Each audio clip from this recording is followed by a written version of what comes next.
Just a heads up, there are only a few ads in the first 20 minutes, and after that, it's all completely ad-free. I hope you'll give this video a chance because I truly believe you won't find stories quite like these anywhere else. Drop your location below. Story 1. On the morning of October 14th, the police were called to a quiet suburban home for what sounded like a routine welfare check. By the end of the day, it would become one of the most disturbing cases anyone in that department had ever seen. Because inside that house, they found a girl who legally didn't exist. The call. At 9:32 a.m., dispatch received a call from a neighbor, a woman named Mrs. Klein, who had lived next door for over 12 years. Her voice was calm, but uneasy. "I haven't seen them in days," she said. "Seen who?" the dispatcher asked. "The Harris family. The husband, the wife, and the girl." "The girl?" There was a pause. "I'm not even sure she's supposed to be there." The house on Briarwood Lane.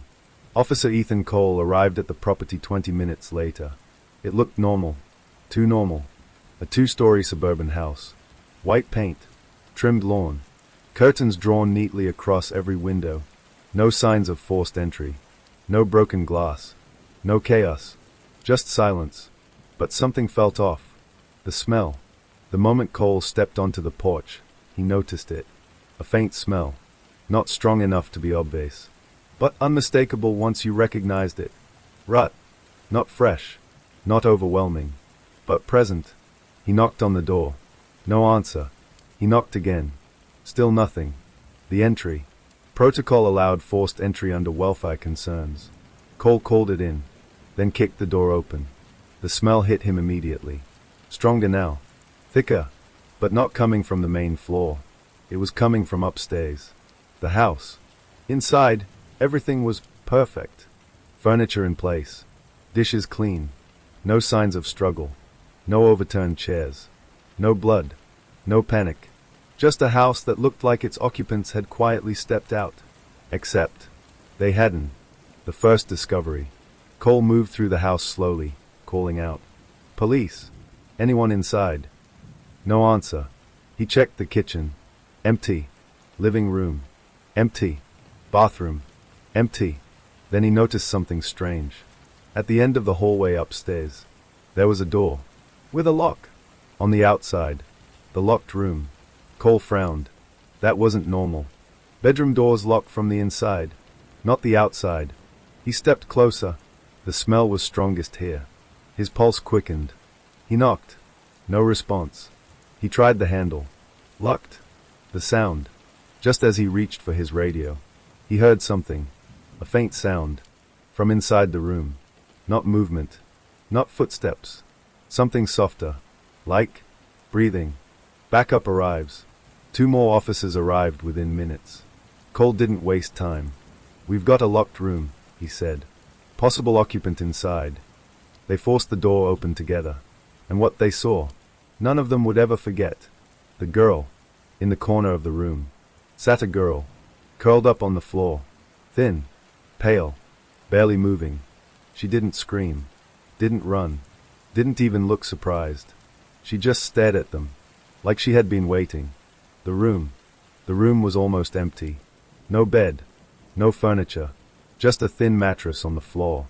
A bucket in the corner. And walls covered in scratches. Hundreds of them. Marks carved into the paint. Some shallow. Some deep. Some shaped like numbers. Others, just lines. Endless lines. The girl speaks. One of the officers knelt down slowly. "It's okay," he said gently. "You're safe now." The girl blinked slowly. Her lips cracked as she spoke. "He said you wouldn't come." Cole felt a chill run down his spine. "Who said that?" he asked. She tilted her head slightly. "My father." The problem. They checked records immediately. There was no daughter listed for the Harris family. No birth certificate. No school enrollment. No medical history. Nothing. Legally, this girl didn't exist. The parents. An APB was issued within the hour.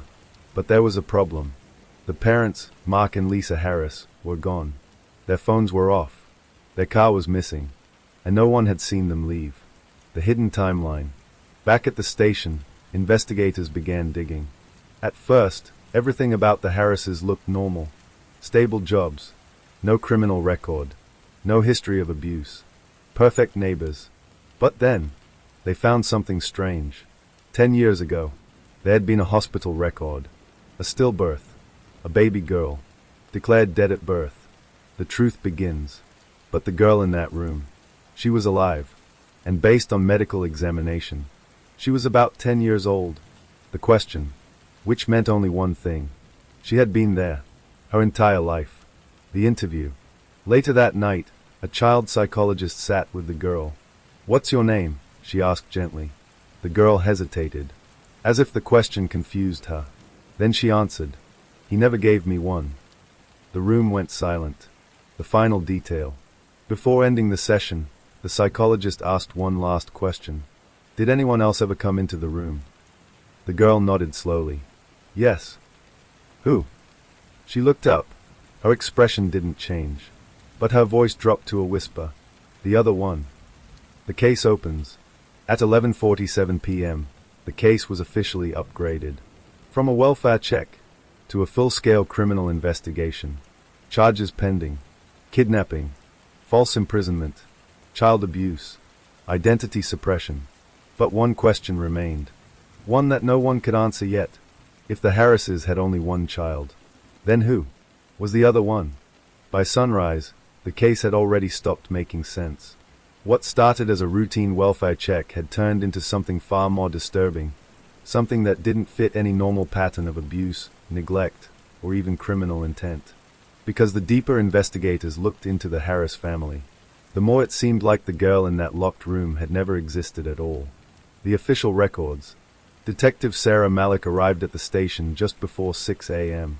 She had been pulled in as lead investigator the moment the case escalated.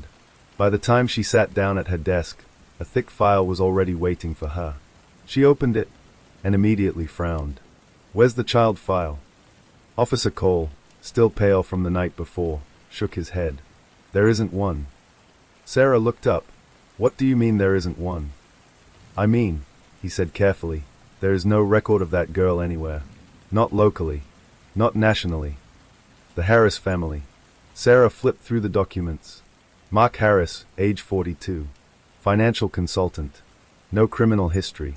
Lisa Harris, age 39. Former nurse. Left her job 8 years ago. Married for 11 years. One pregnancy recorded. Outcome, stillbirth. Date, October 3rd, 10 years ago. Sarah tapped the paper. "This is it. That's it. No second child." "No. The hospital record." Sarah requested the original hospital file. It arrived within the hour. She read every line carefully. Delivery complications. Emergency C-section. Infant pronounced deceased within minutes of birth. Signed by attending physician. Documented. Verified. Closed. Sarah leaned back in her chair. So either the hospital lied, or the parents did, Cole said. The girl upstairs. Down the hall, the girl sat quietly in a secured room, wrapped in a blanket, under observation. She hadn't spoken much since the night before. Hadn't cried. Hadn't asked questions. Just watched. Always watching.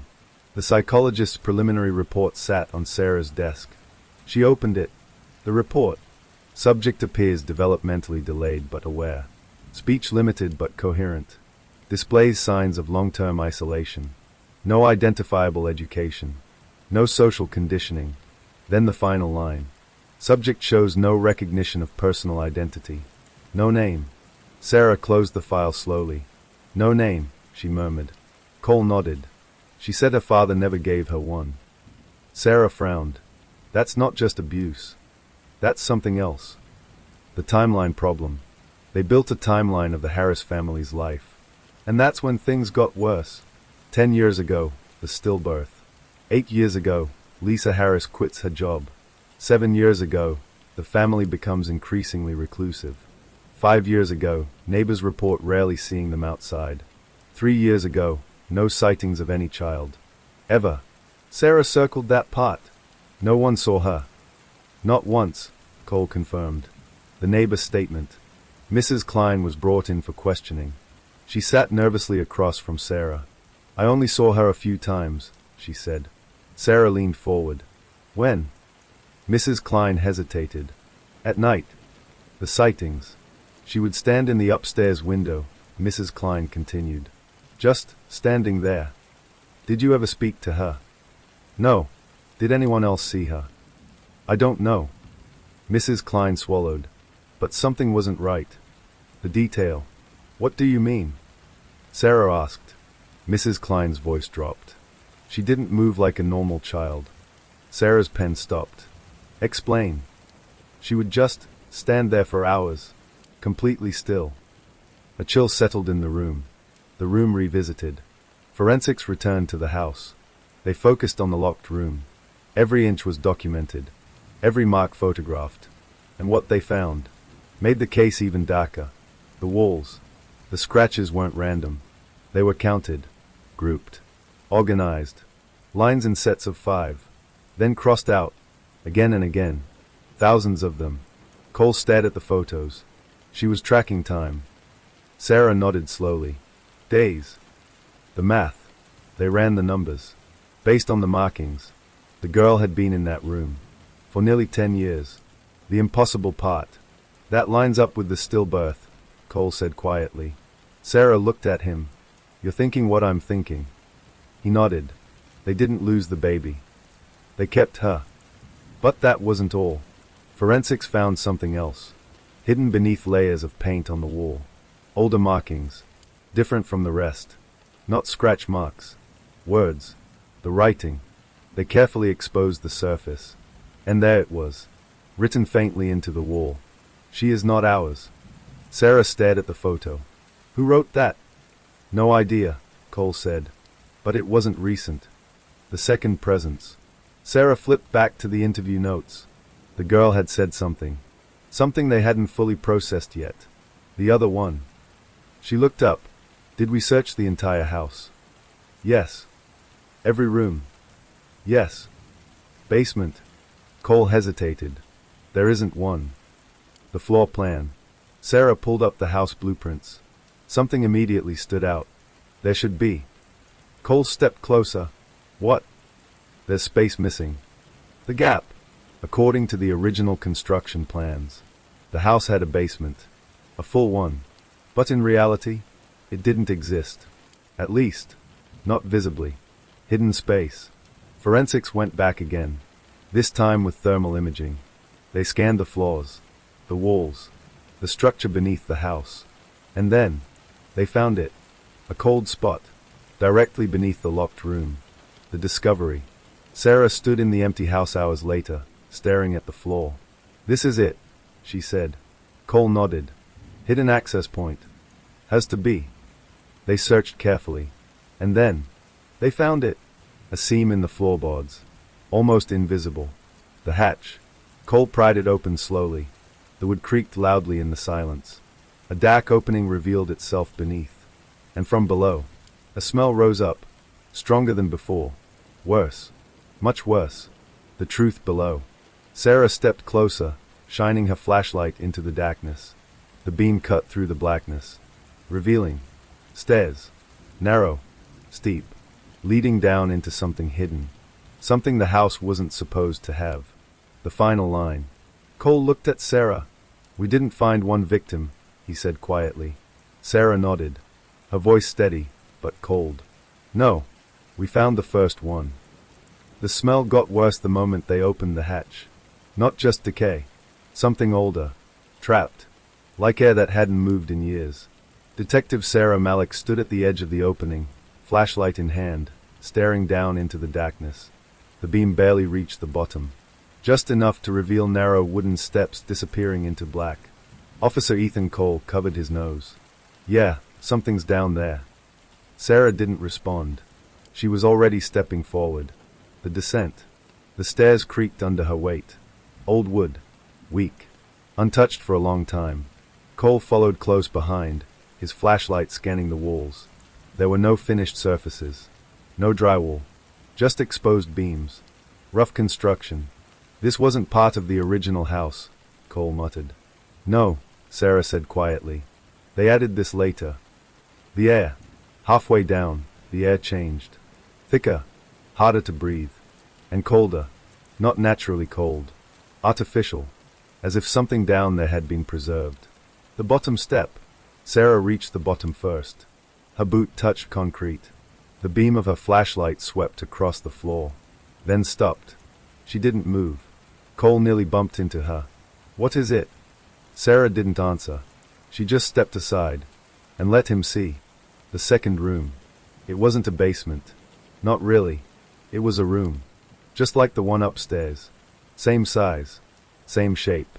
Same layout. But worse. Much worse. The mirror. The mattress. Same position. Same thin fabric. The bucket in the corner. Identical. Even the walls. Covered in marks. But these weren't scratches. These were deeper.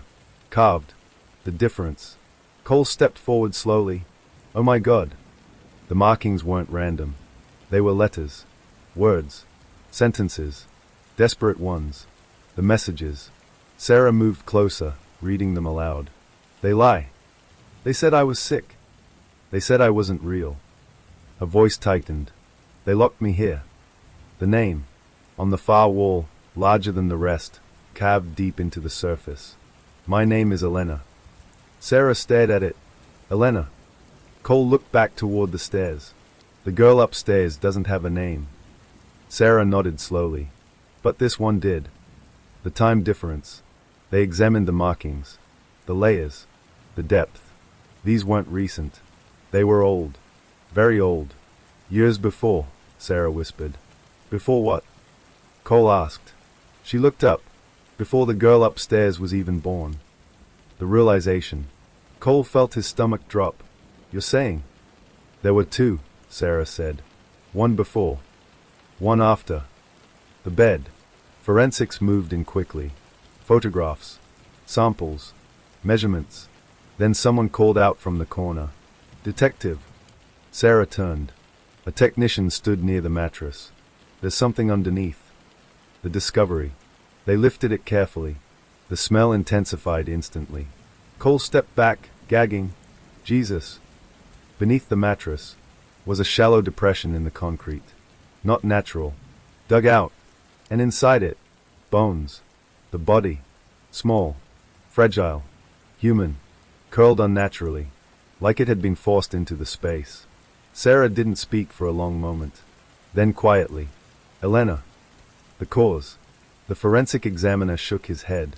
Too early to tell exact cause of death. But. Sarah looked at him. But what? He hesitated. There are signs of prolonged confinement. Cole clenched his fists.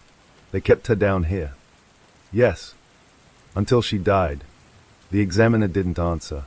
He didn't need to. The timeline shifts. Sarah stepped back, mind racing. First child, she said. Hidden. Imprisoned. Dead. Cole nodded grimly. And then, years later, they had another one. The question. But why? Cole asked.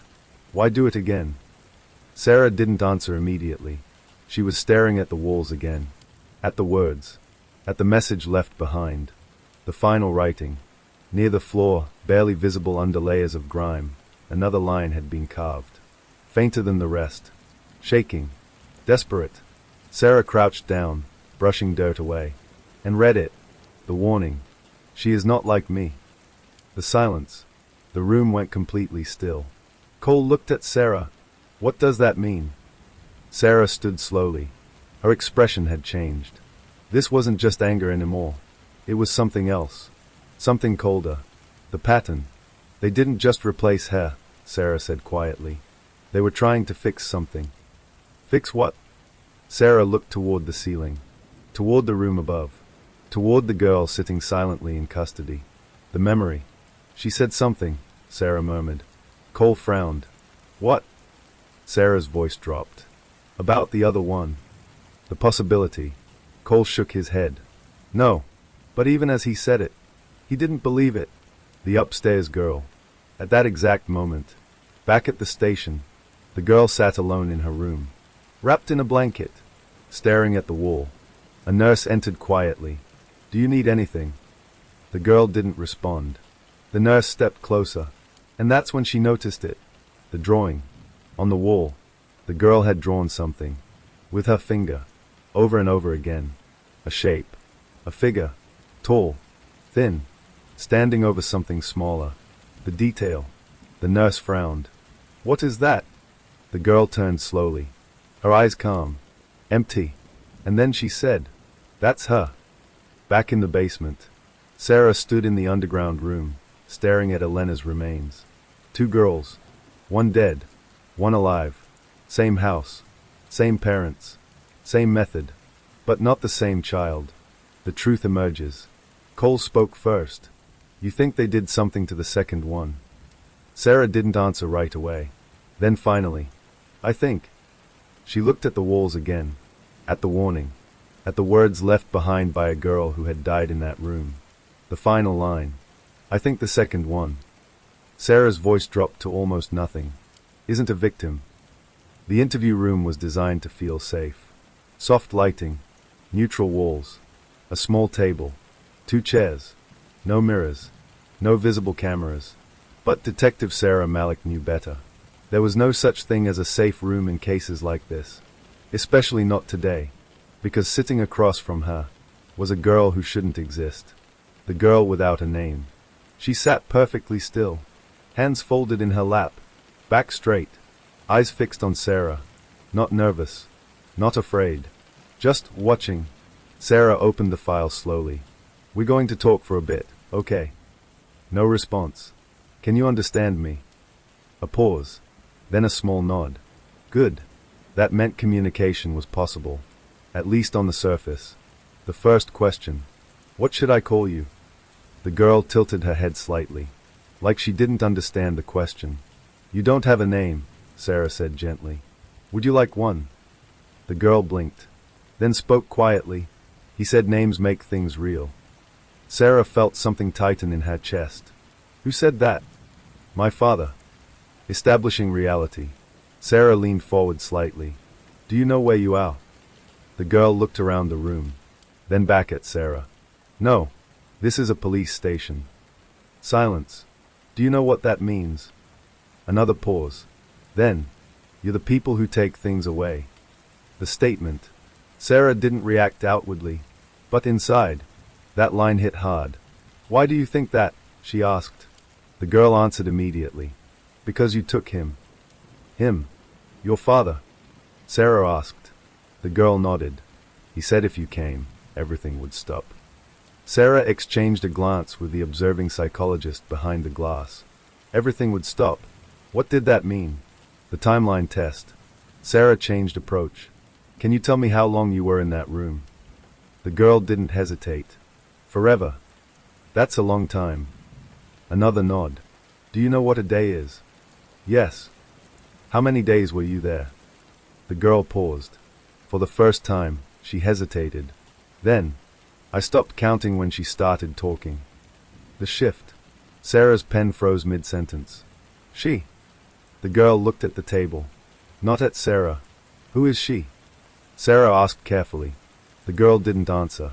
Instead, she smiled. The smile. It wasn't wide. Not exaggerated. But it didn't belong. Not in this room. Not in this conversation. It wasn't the smile of a child. It was something else. Something older. Something knowing. The drawing revisited. Sarah slid a photo across the table. The drawing from the wall. The tall figure. The smaller one beneath it. "Did you draw this?" The girl looked at it. Her expression didn't change. "Yes." "Who is it?" She pointed to the smaller figure. "That was her." "Elena?" Sarah asked. The girl nodded. The connection. "And the tall one?" The girl's finger hovered over the shape, then slowly traced it. Up, down, around, almost lovingly. "That's what stayed," she said. The silence. The room went quiet. Even the air felt heavier. Sarah forced herself to stay calm. "What do you mean stayed?" The girl finally looked up again, directly into Sarah's eyes. And for a brief moment, Sarah felt it. A chill. Deep. Instinctive. Like something behind those eyes was looking back at her. The answer. "She left," the girl said softly. "Elena." A nod. "And the other one?" The girl's smile returned. She didn't. The problem. Sarah leaned back slightly, reevaluating everything. This wasn't just trauma. Not just isolation. The girl wasn't confused. She was consistent. Too consistent. The test. Do you remember your parents? Sarah asked. Yes. What were they like? The girl answered immediately. Afraid. Fear. Afraid of what? The girl didn't blink. Of me. The room reaction. Behind the glass, the psychologist shifted uncomfortably. Sarah noticed, but didn't look away. Why would they be afraid of you? She asked. The girl tilted her head again. Like the answer was obvious. Because they knew. The follow-up. Knew what? Silence. For several seconds. Then the girl leaned forward slightly. Just enough to close the space between them. And whispered, I wasn't the first one to come back wrong. The meaning. Sarah felt her pulse spike. Come back from where? The girl didn't answer. Instead, she sat back again. Hands folded. Composed. Like the moment had never happened. The behavioral break. Sarah decided to push harder. Did your parents hurt you? No. That came too quickly. Did they lock you in that room? Yes. Why? The girl thought for a moment, then said, they were trying to keep it contained. It? What is it? Sarah asked. The girl looked at her again, and for the first time, there was something different in her expression. Not fear, not sadness, but something close to pity. The line, you still think it's me, she said. The silence again. No one spoke. Not Sarah. Not the observers. No one. Because for the first time since this case began, there was a possibility no one wanted to consider. The final question. Sarah forced herself to ask it anyway. If it's not you. Her voice was steady. Controlled. Then what is it? The answer. The girl didn't hesitate. Didn't think. Didn't even blink. She simply pointed upward. Toward the ceiling. Toward the room above the basement. Toward the place where Elena had died. And then she said, where she stopped, it didn't. The interview ends. Sarah stood up immediately. That's enough for now. The session was over. But the damage was done. The aftermath. As the girl was escorted out, she stopped at the door, turned slightly, and said one last thing. Not to Sarah. Not to anyone specific. Just into the room. The final line. You should lock it again. Back in the hallway. Sarah stood outside the room, breathing slowly. Cole approached her. Well. She didn't answer right away. Then finally. We've been looking at this the wrong way. The shift in perspective. Cole frowned. What do you mean? Sarah looked back through the glass. At the girl sitting calmly inside. The truth begins to form. We thought we found a survivor, she said. Her voice was quiet. But certain. The final line. I think we found a witness. By the time the sun set, the case had shifted again. It was no longer just about the girl, or the hidden room, or even the body beneath the floor. Now, it was about the parents. Because somewhere out there, Mark and Lisa Harris were running. And whatever they were running from, it wasn't just the police. The first lead. At 6:40 p.m., a patrol unit reported a hit. A gas station camera. 30 miles outside Black Hollow. A silver sedan matching the Harris vehicle. Timestamp, 4:12 a.m. They had stopped briefly. Less than 3 minutes. Just enough time to refuel. And disappear again. The footage. Detective Sarah Malik watched the video carefully. Mark Harris stepped out first. He looked different. Not calm. Not controlled. He was shaking. His movements were rushed. Erratic. Like someone who hadn't slept. Lisa Harris. Then Lisa stepped into frame. And everything about the case changed again. Sarah leaned closer to the screen.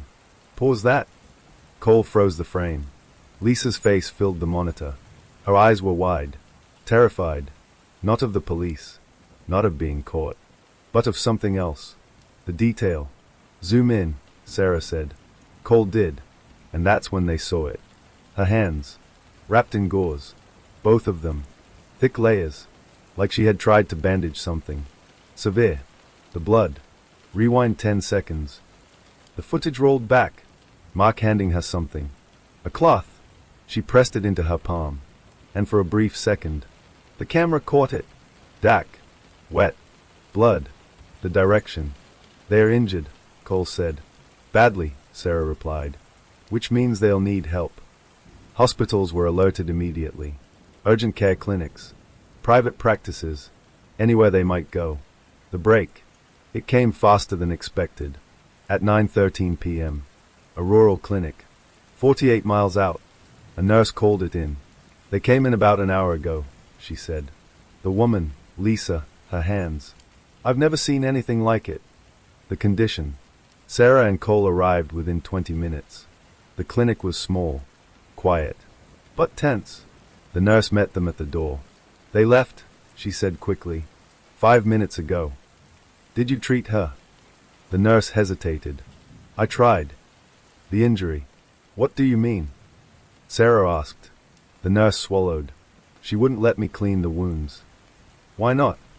She kept saying. The nurse's voice dropped. If you open it, it gets out. The room. They checked the exam room. Blood on the floor. On the chair. On the sink. Too much blood. 4 hand injuries. Way too much. The sink. Sarah stepped closer. The water was still running. Red diluted into pink as it swirled down the drain. She turned it off slowly, and noticed something. In the basin. The fragment. Something small. Dark. Floating in the water. She reached in with gloves. Lifted it carefully. And froze. The object. It wasn't tissue. Not exactly. It wasn't skin. Not bone. It was. Moving. The reaction. Cole stepped back instantly. What the hell is that? The thing twitched in Sarah's hand. Barely. But enough. Enough to confirm it. It was alive. The immediate order. Bag it, Sarah said sharply. Now. Forensics sealed it immediately. But even inside the evidence container, it moved. Slowly. Deliberately. The realization. Sarah looked at Cole. Her hands weren't just injured. He nodded. They were containing something. The second lead. Before they could process further, another call came in. This time from a roadside motel. 3 miles away. They just checked in, the clerk said. They looked scared. The arrival. Police moved fast. Surrounded the building quietly. No sirens. No warnings. Room 12. Lights on. Shadows moving inside. The breach. Police. Open the door. No response. Sarah nodded. Cole kicked it in. Inside the room. Mark Harris stood near the bed. Frozen. Eyes wide. Lisa sat on the floor. Back against the wall. Hands clutched tightly to her chest. Wrapped. Shaking. The first words. Don't come closer. Mark shouted. His voice cracked. You don't understand. Sarah stepped forward slowly. Then help me understand. The breakdown. Mark laughed. But it wasn't normal. It was broken. Unstable. We tried to fix it, he said. We tried to stop it. Lisa speaks. Lisa looked up, tears streaming down her face. It was supposed to die, she whispered. The room went still. The confession begins. Sarah crouched slightly. Start from the beginning. Mark shook his head violently. No, no, you don't get it. His voice dropped. It didn't end when she died. Elena. Lisa's hands trembled. We buried her, she said. In that room. Sarah's jaw tightened. We know. Lisa shook her head. No, you don't. The truth. She kept moving. Silence. No one spoke. No one moved. Because no one wanted to be the first to react. The detail. Mark stepped forward. Eyes wide. Desperate. We thought it was nerves, he said. Post-mortem movement. But it didn't stop. The horror. Lisa started crying harder. She opened her eyes, she whispered. The shift. Sarah felt the case slipping again. Out of logic. Out of reason. Into something darker. The explanation. Mark's voice dropped to a whisper. That wasn't our daughter anymore. The containment. We locked her down there, Lisa said. We couldn't let it out. The end of Elena. She stopped moving after a while, Mark said. We thought it was over. But then, he looked toward Lisa. The second child. She got pregnant again. The pattern. We thought, maybe we could have a normal child, Lisa said. A real one. The fear. But when she was born. Mark's voice broke. She looked at me. Sarah frowned. What's wrong with that? The line. Mark's face twisted in terror. She recognized me. The final truth. Lisa began shaking uncontrollably. She never cried, she whispered. Not once. The lock. So you locked her up, Sarah said. Yes, Mark said. We had to. The question. Why? Mark's eyes filled with tears. The answer. Because she wasn't alone. The movement. Lisa suddenly screamed. Her hands spasmed violently. The bandages began to move. Bulging. Shifting. The final moment. It's getting out, she cried. The ending line. Sarah stepped back instinctively as the first tear in the gauze opened, and something inside her hand moved. Lisa Harris screamed as the bandages around her hands split open. Not ripped. Not torn. They unfolded, like something beneath them was pushing outward, slow, deliberate, alive. Detective Sarah Malik stepped back instantly, instinct overriding training. Hold her, someone shouted. But no one moved, because what they were seeing didn't make sense. The hands. Lisa's fingers twitched violently. Her skin looked wrong. Not broken. Not cut. But stretched. As if something inside her hands didn't belong there. Something pressing against the surface. Trying to find a way out. The first break. The gauze slipped loose completely. And for a split second, everyone saw it. Not bone. Not muscle. But something dark. Thread-like. Moving beneath the skin. The reaction. Cole grabbed Sarah's arm. That's not possible. She didn't answer. Because he was right. It wasn't. Lisa's words. Don't let it out. Lisa screamed. Her voice raw. Desperate. It spreads. Spread. Sarah snapped back into focus. What spreads? Lisa's eyes locked onto hers. Tears streaming. It doesn't stay where it starts. The containment attempt. Officers moved incautiously. They restrained Lisa. Carefully. Reluctantly. Every movement felt wrong. Like they were touching something unstable. Something unpredictable. Mark breaks. Mark Harris collapsed to his knees. It wasn't supposed to happen again, he said. His voice hollow. We thought we stopped it. The pattern revealed. Sarah turned sharply. Stop what? Mark looked up, and for the first time, there was no confusion in his eyes. Only certainty. The truth. It doesn't die, he said. The silence. The room froze. Because that wasn't fear talking anymore. That was knowledge. The beginning. Sarah stepped closer. Start talking, she said firmly. Everything. Mark nodded slowly, like a man who had nothing left to protect. 10 years ago. It started the night she died, he said. Elena. Lisa sobbed quietly. Mark continued. She was gone. No pulse. No breath. Nothing. We buried her ourselves. In that room. The first movement. But then, hours later. He swallowed hard. She moved. Not alive. Sarah crossed her arms. People can misinterpret post-mortem reflex. This wasn't that, Mark snapped. His voice sharp. Certain. She sat up. The difference. Lisa shook her head violently. She didn't cry, she whispered. She didn't look confused. She just looked at us. Recognition. Mark's hands trembled. She knew who we were. The problem. Sarah felt it again. That creeping sense that the case was slipping into something else. Then she was alive, she said. No, Mark replied immediately. She wasn't. The behavior. She didn't act like a child, Lisa said. She didn't sleep. Didn't eat. Didn't react to pain. The change. And her voice, Mark added. It wasn't hers. The decision. We locked her down there, Lisa said. We didn't know what else to do. The waiting. She stayed alive for days, Mark continued. Just sitting there. Watching us when we came down. The end. Then one day, Lisa whispered. She stopped moving again. The mistake. We thought it was over, Mark said. We thought whatever it was had died with her. But it didn't. Sarah already knew what he was going to say next. Because the pattern was forming. The second pregnancy. Then Lisa got pregnant again, Mark said. And everything changed. The birth. The baby came early, Lisa said. But healthy. No complications. No problems. The first sign. But the moment she opened her eyes, Mark's voice dropped. She looked straight at me. The recognition again. Sarah felt her stomach tighten.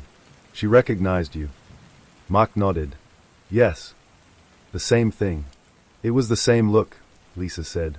The same awareness. The fear returns. We knew, Mark said. We knew it wasn't right. The decision again. So we locked her away, Lisa said. Before it could become something else. The containment. Upstairs, Mark added. Not like before. Not buried. Just contained. The difference. Sarah thought about the girl. Calm. Still. Watching. She's different, she said. Mark nods. Yes, he said. She's quieter. Smarter. The key line. And she talks about it. It. Sarah's voice sharpened. What is it? The answer. Mark hesitated. Then said. We don't know. The transmission.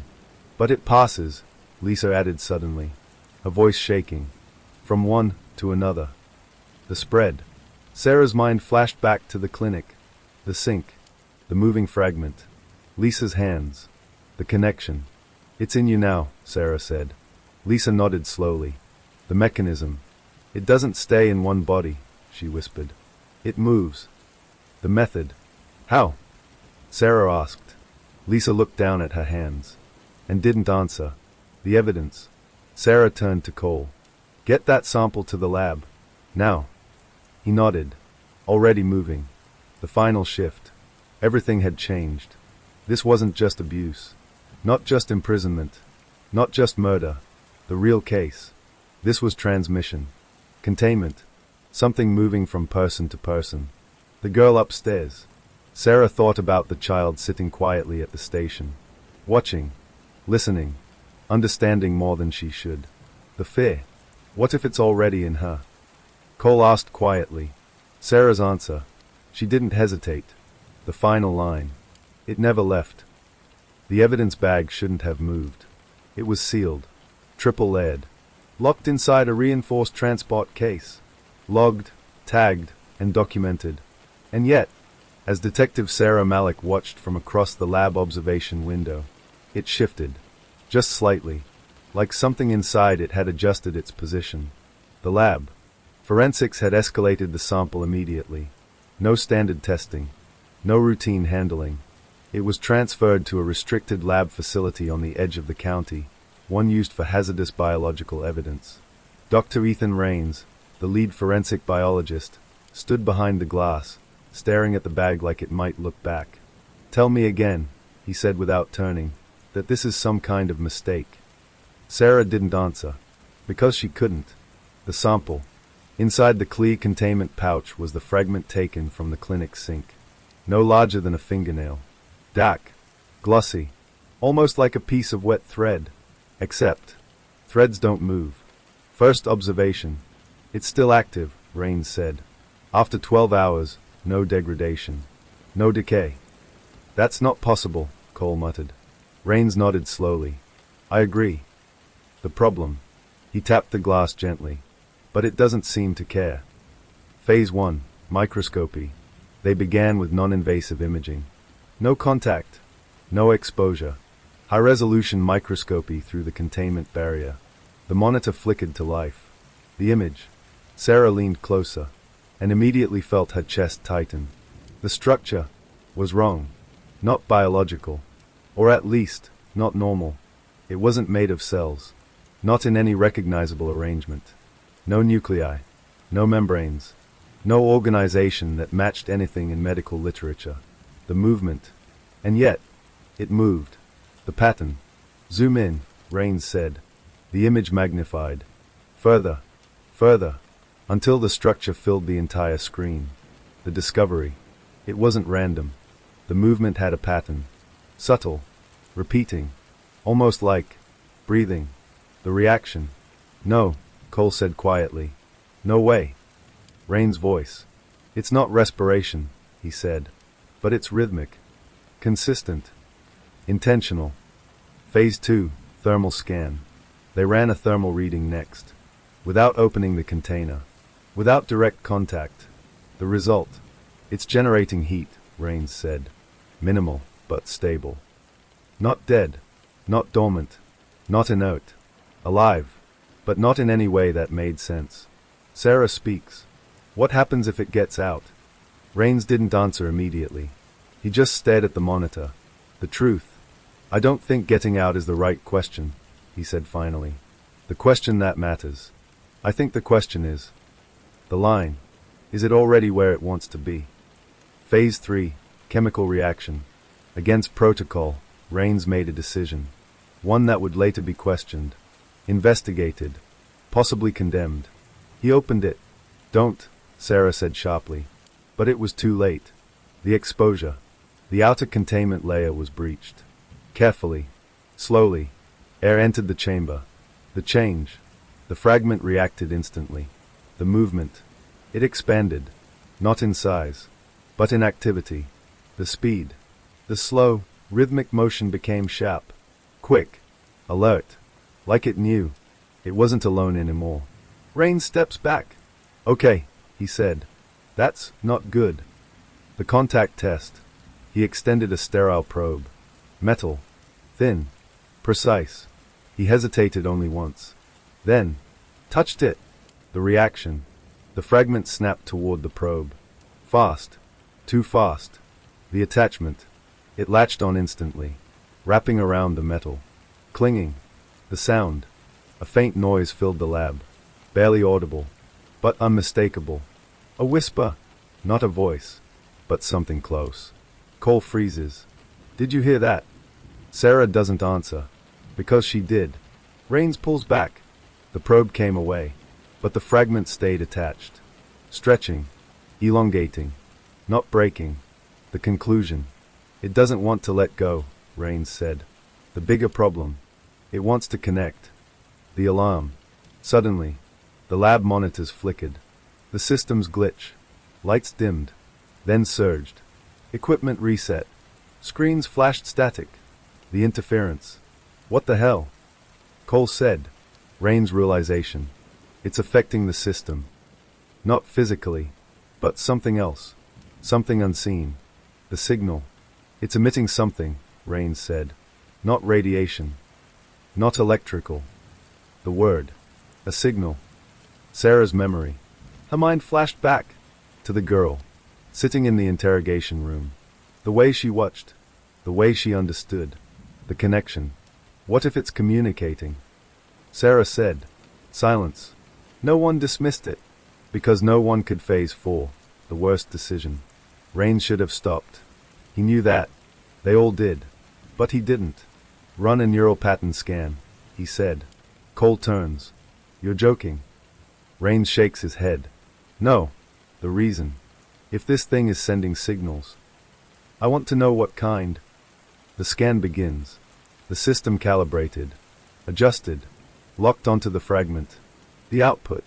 At first. Nothing. Then. The screen flickered. And data appeared. Not random. Not chaotic. Structured pattern familiar. Sarah steps closer. Her breath caught in her throat. The shape. It wasn't numbers.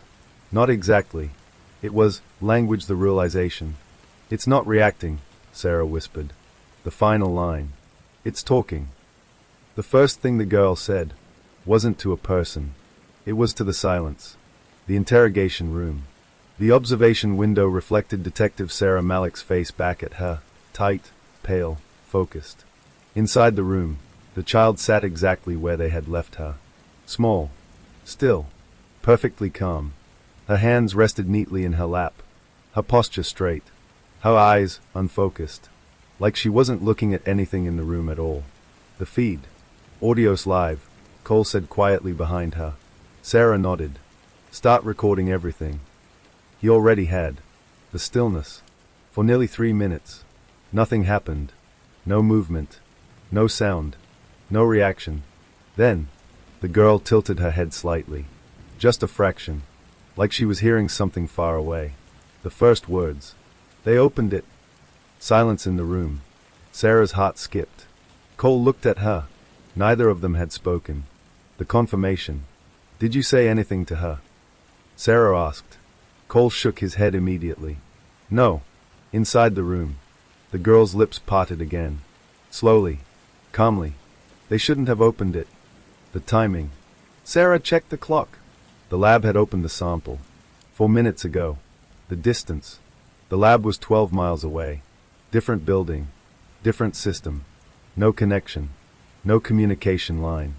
No way she could know. And yet, she did. Sarah enters. The door clicked open. Slow. Careful. Measured. Sarah stepped inside alone. The child looks up. And this time, her eyes focused. Directly on Sarah. The gaze. It wasn't a child's gaze. Not curious. Not scared. Not confused. Aware. Completely. The greeting. You're late, the girl said. Sarah freezes. Just for a second.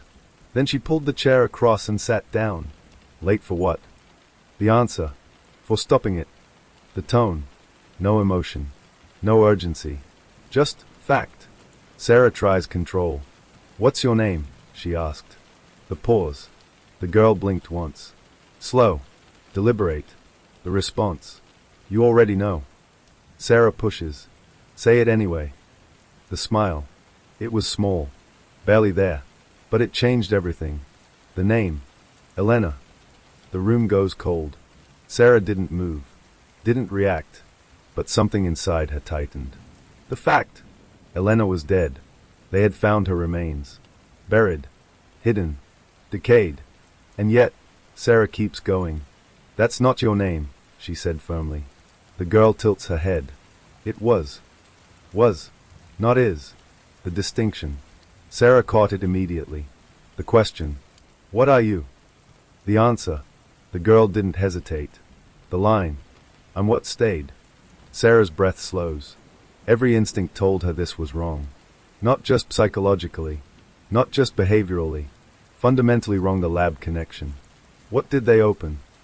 Sarah asked. The girl's eyes shift. Not to Sarah, but slightly past her. As if looking through the wall.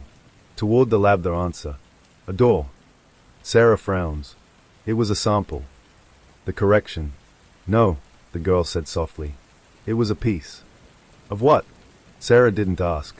Because she wasn't sure she wanted the answer. The explanation. It doesn't like being separated, the girl continued. It. Again. Always it. The pattern. Sarah leaned forward. Where did it come from? The smile returns. Wider this time. But still wrong. The line. You didn't find it. The pause then. It found you. The shift. Sarah felt the control slipping again. Like the entire case was no longer something they were investigating, but something reacting to them. The bigger picture. How many are there? She asked. The answer. The girl blinked. Once. The line. Not enough. The meaning. Sarah's stomach dropped. The spread. It grows, the girl said. By learning. The connection. To people. Sarah asked. The correction. Through them. Not hosts. Not victims. Pathway. Sarah's voice tightens. And you? The girl's answer. I'm ahead of it. Ahead, the clarification. I remember more. More than what? Sarah didn't even know what question to ask anymore. The lab interrupts. The door behind Sarah burst open. Cole stepped in quickly. Sarah, we've got a problem. She doesn't turn. What happened? The words. It's not just the sample anymore. Sarah finally looks back. What does that mean? Cole's face. Pale. Tense. Controlled, but barely. The line. The signal spread. The room freezes. Sarah's voice drops. Where? The answer. Every system in the lab. The realization. Computers. Networks. Monitors. Not biological. Digital. Sarah turns back to the girl. Slowly. Carefully. The question. You did that? The girl shakes her head. No. The truth. It did. The final warning. Sarah's voice is barely above a whisper now. How do we stop it? The girl leans forward. For the first time. Close. Too close. The final line. You don't. The order came down at 2:17 a.m. It wasn't debated. It wasn't discussed. It wasn't even signed in the traditional sense. It just appeared. On every terminal. Every system. Every secure line in the building. Containment protocol, level black. Detective Sarah Malik stared at the screen in the operations room. Who issued this? She demanded. No one answered. Because no one knew. The system breach. Cole tried to override it. Access logs. Admin credentials. Emergency command chains. Nothing worked. It's locked, he said. Like it's above clearance. Above clearance. That wasn't possible. Not in a local investigation. Not in a county facility. The message expands. The screen flickered. Then updated. All personnel remain in Placido, not exit the building, do not initiate external contact. The first reaction. That's not containment, Cole said. That's quarantine. Sarah's thought. No. It was worse. It was isolation. The power shift. Lights dimmed slightly. Then stabilized. Backup systems activated automatically. Doors along the hallway clicked. One by one. Locking. The sound. A series of mechanical seals engaging. Heavy. Final. The building. They weren't just being told to stay. They were being kept. Sarah moves. Get me the lab, she said. Cole tried. Line dead. No connection. The network. It's cut us off, he said. Or something did. The interrogation room. Sarah turned immediately. Where's the girl? Cole freezes. She's still. The silence. He didn't finish. Because they both realized something at the same time. The cameras. Sarah rushed to the monitor. Pulled up the feed. The room was empty. The chair. Still there. The table. Unmoved. The girl. Gone. No forced entry. No broken door. No alarm. No recorded movement. Just. Gone. Sarah's voice drops. How long? Cole checks.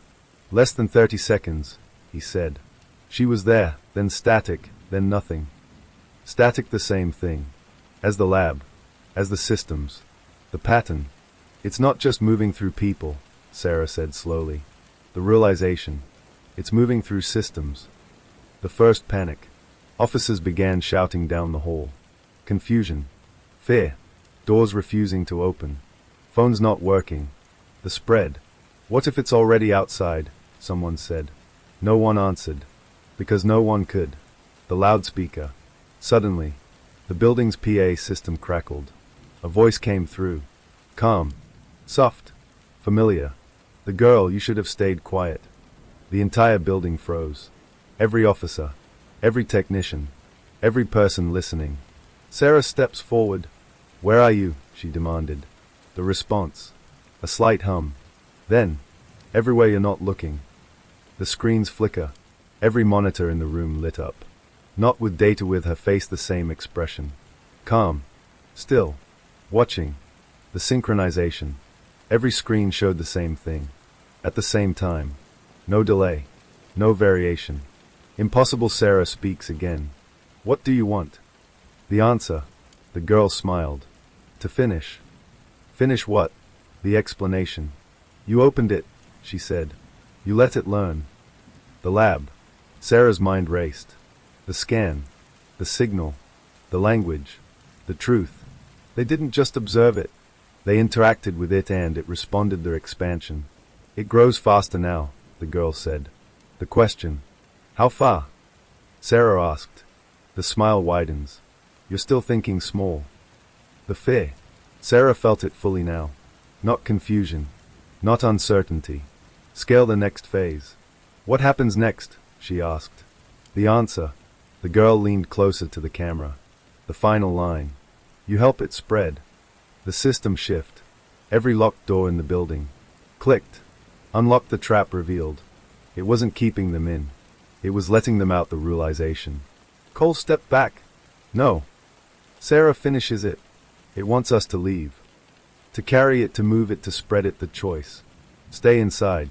Contain it. Risk it growing stronger within the system. Or leave. And risk taking it everywhere else. The final image. Every screen went black. Except one. The interrogation room.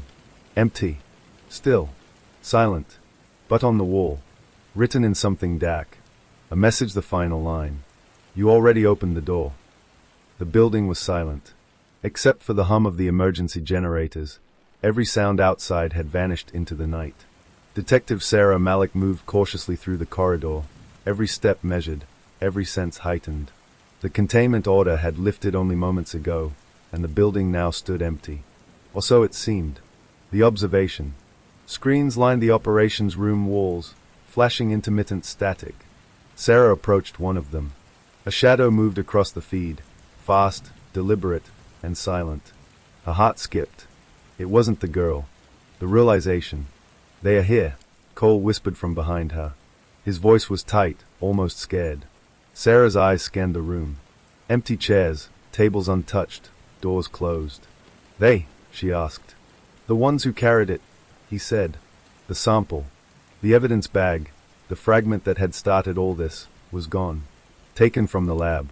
Without a trace. The first connection. Sarah's mind raced back to the girl. Elena. The child had moved silently, without doors opening, without alarms. If she could do that, could the fragment do it too? Or had it moved through her? The path. Cole tapped his tablet. The lab's logs are all wiped clean. No entry. No exit. No sign of any physical movement. It's like it never existed. Sarah clenched her jaw. That's exactly it, she said. The spread. It didn't stay confined. It didn't respect walls, locks, or containment. It moved through anything, anyone, it could reach. The evidence. Her mind went to the clinic, the bandages, the fragment in the sink. The parents, Mark and Lisa Harris. What they had tried to contain had never been gone. It had been waiting, patient, learning. The warning.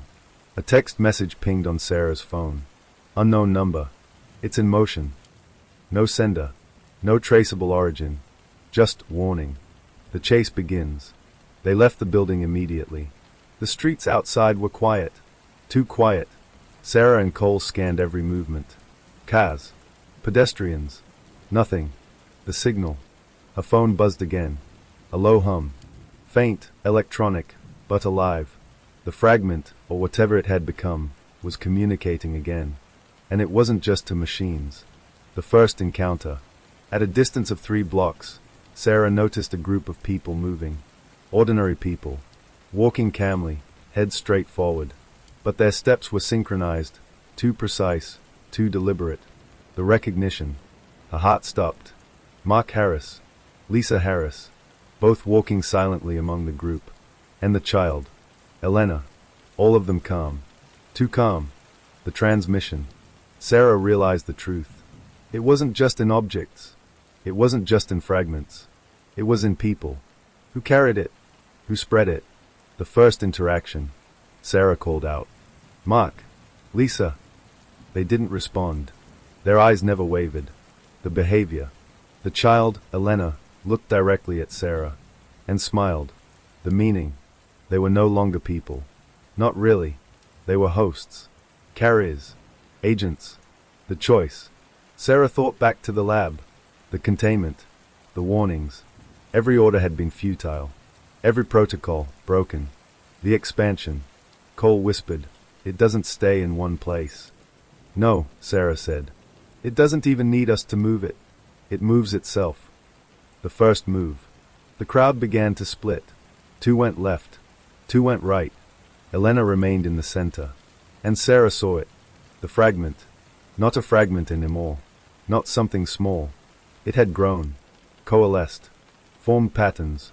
Dark, thread-like forms running through the people. Alive. Intentional. The understanding. It was learning. Observing. Mimicking. Growing stronger every second. And the child, she was guiding it. The line. Sarah swallowed. It's not just containment anymore. Cole nodded grimly. It's too late. The first attempt. They tried to approach. To reach out. To stop it. The reaction. Immediately, the carriers adjusted. The people, hosts, stepped aside with uncanny coordination, avoided them entirely, like they were aware. The warning again. The child's voice echoed in Sarah's head, not audible, not through any device. Do not interfere. The spread. It wasn't attacking. Not yet. It was moving, spreading. The observation. Sarah realized they weren't threats, not yet. They were scouts, messengers, guides. The method. The fragment didn't just exist. It traveled. From host to host. Through networks, through people, through thought. The scale. She understood finally. This was no longer local. Not Black Hollow. Not even the county. It could already be anywhere. The last words. Elena stepped closer. Her eyes, unchanged from the child who had sat quietly in the station, looked directly into Sarah's. You opened the door, she whispered. Yes, Sarah said. And now, the girl continued, voice soft, calm, deliberate. It carries you too. The departure. They walked away. Not running. Not panicked. They moved as carriers, silent, untraceable. Sarah and Cole could only watch.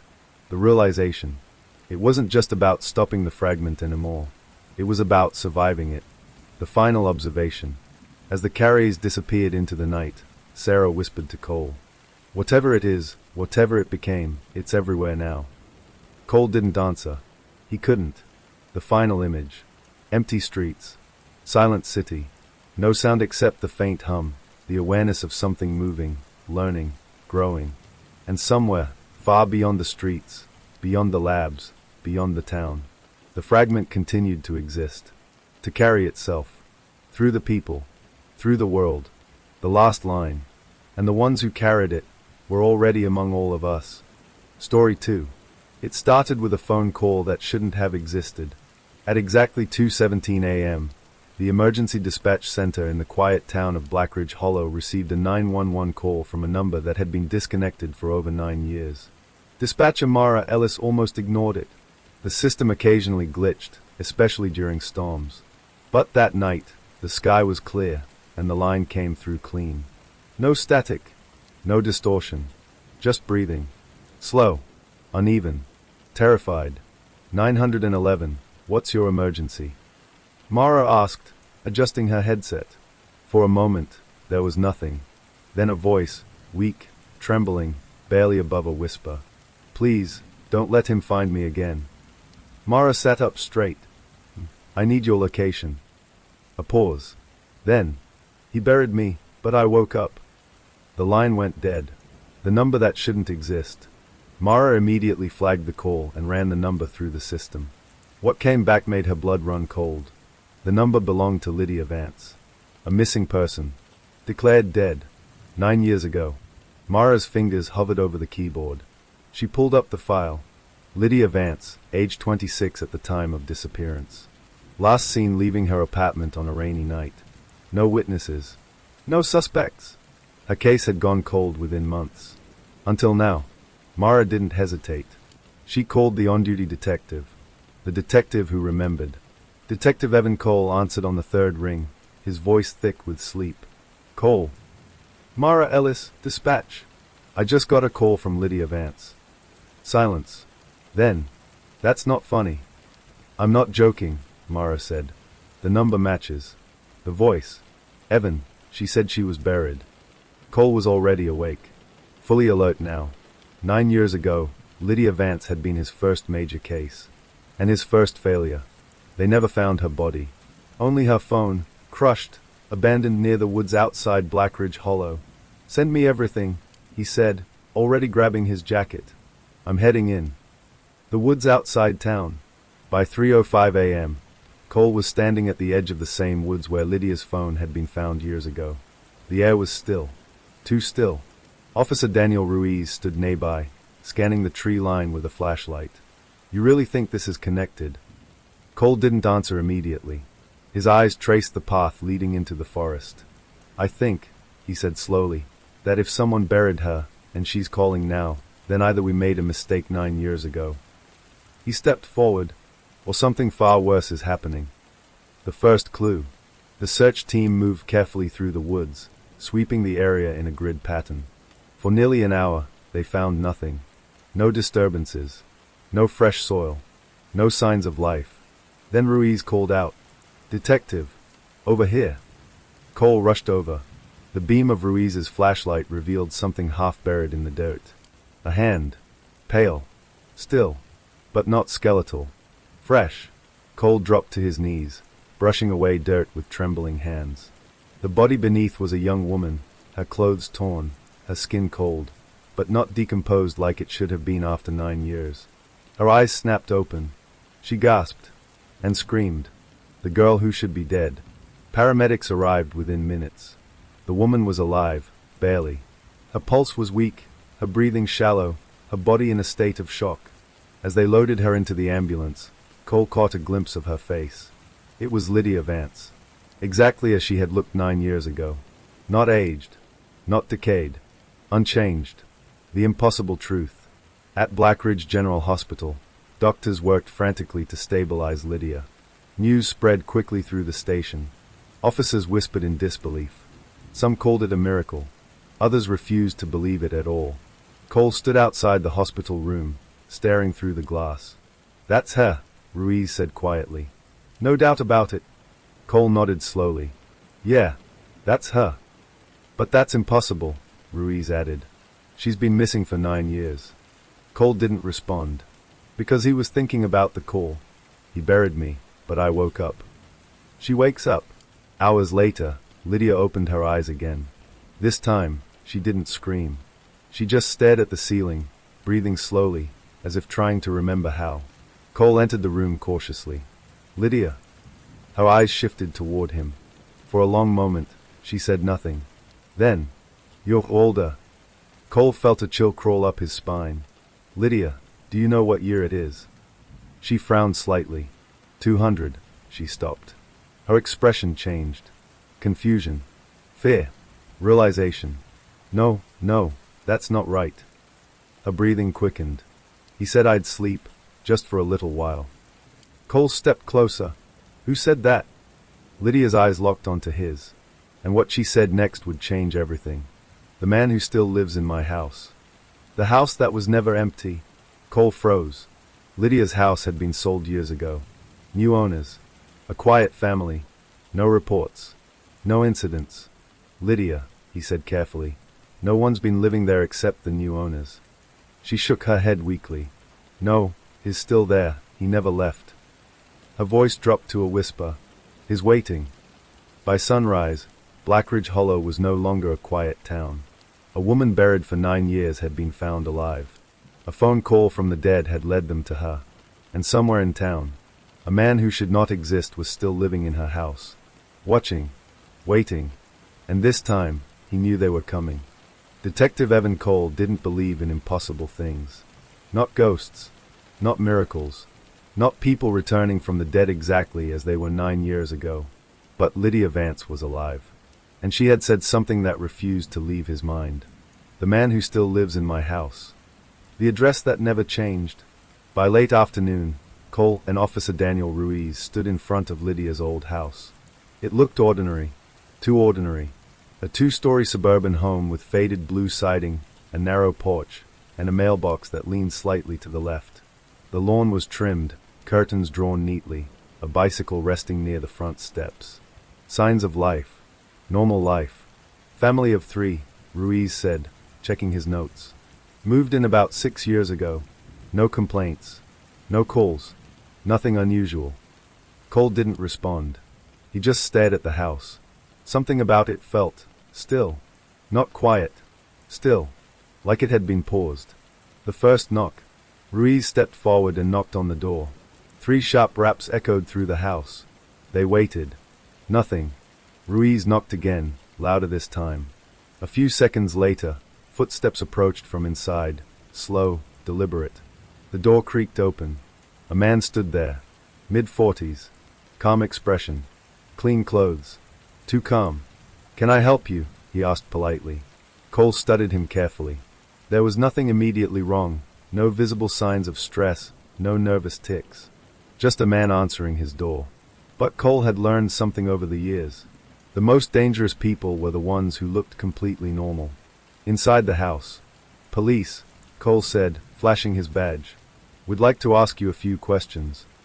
The man nodded without hesitation and stepped aside. Of course. Come in. The moment Cole crossed the threshold, something shifted. It wasn't obvious. Not at first. But the air felt heavier, thicker, like stepping into a place where time moved slower. The silence. The house was immaculate. Too immaculate. Furniture perfectly aligned. No dust. No clutter. Not even the subtle imperfections that come with everyday living. It looked staged. Frozen. Nice place, Ruiz said casually. Thank you, the man replied. We like to keep things orderly. Cole's eyes scanned the room. Family photos lined the walls. Smiling faces, birthdays, vacations. But something about them felt wrong. The smiles didn't quite reach the eyes. And the lighting. It was the same in every photo. Exactly the same. The question. Cole turned to the man. How long have you lived here? 6 years, the man replied. Ever notice anything unusual about the house? The man tilted his head slightly. Unusual. Cole held his gaze. Anything at all? A pause. Then a small smile. No, detective. It's just a house. The feeling of being watched. Ruiz wandered toward the hallway. Mind if I take a look around? Not at all, the man said calmly. Please. Cole stayed in the living room, watching the man. And the man watched him back, unblinking. Still, like a mirror. The hallway that didn't end. Ruiz stepped into the hallway and stopped. Hey, Cole. Something in his voice made Cole move immediately. He joined Ruiz at the hallway entrance. At first glance, it looked normal. But then Cole noticed it. The hallway was longer than it should be. Much longer. The house's exterior didn't allow for this much space.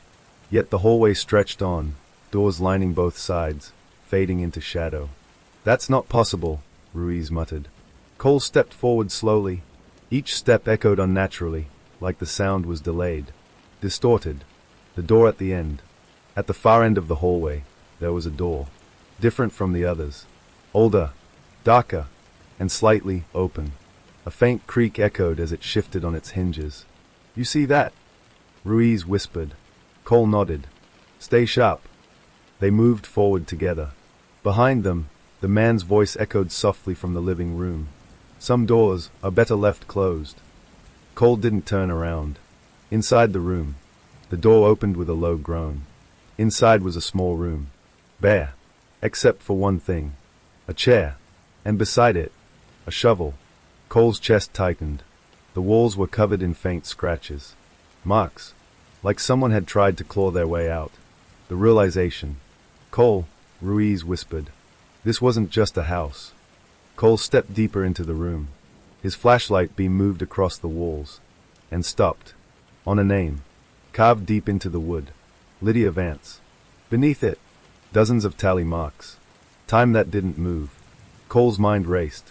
Lydia had been missing for 9 years. But these marks, they didn't look like 9 years. They looked like days, weeks, maybe months. Not nearly long enough. She wasn't here for 9 years, Cole said slowly. Then where was she? Ruiz asked. Cole didn't answer, because he was starting to understand something far worse. The man behind them. A voice spoke from the doorway. Calm. Controlled. You weren't supposed to find that. Cole turned. The man stood there. But something about him had changed. His expression was still calm. But his eyes. Empty. Cold. The truth begins to surface. Where is she? Cole demanded.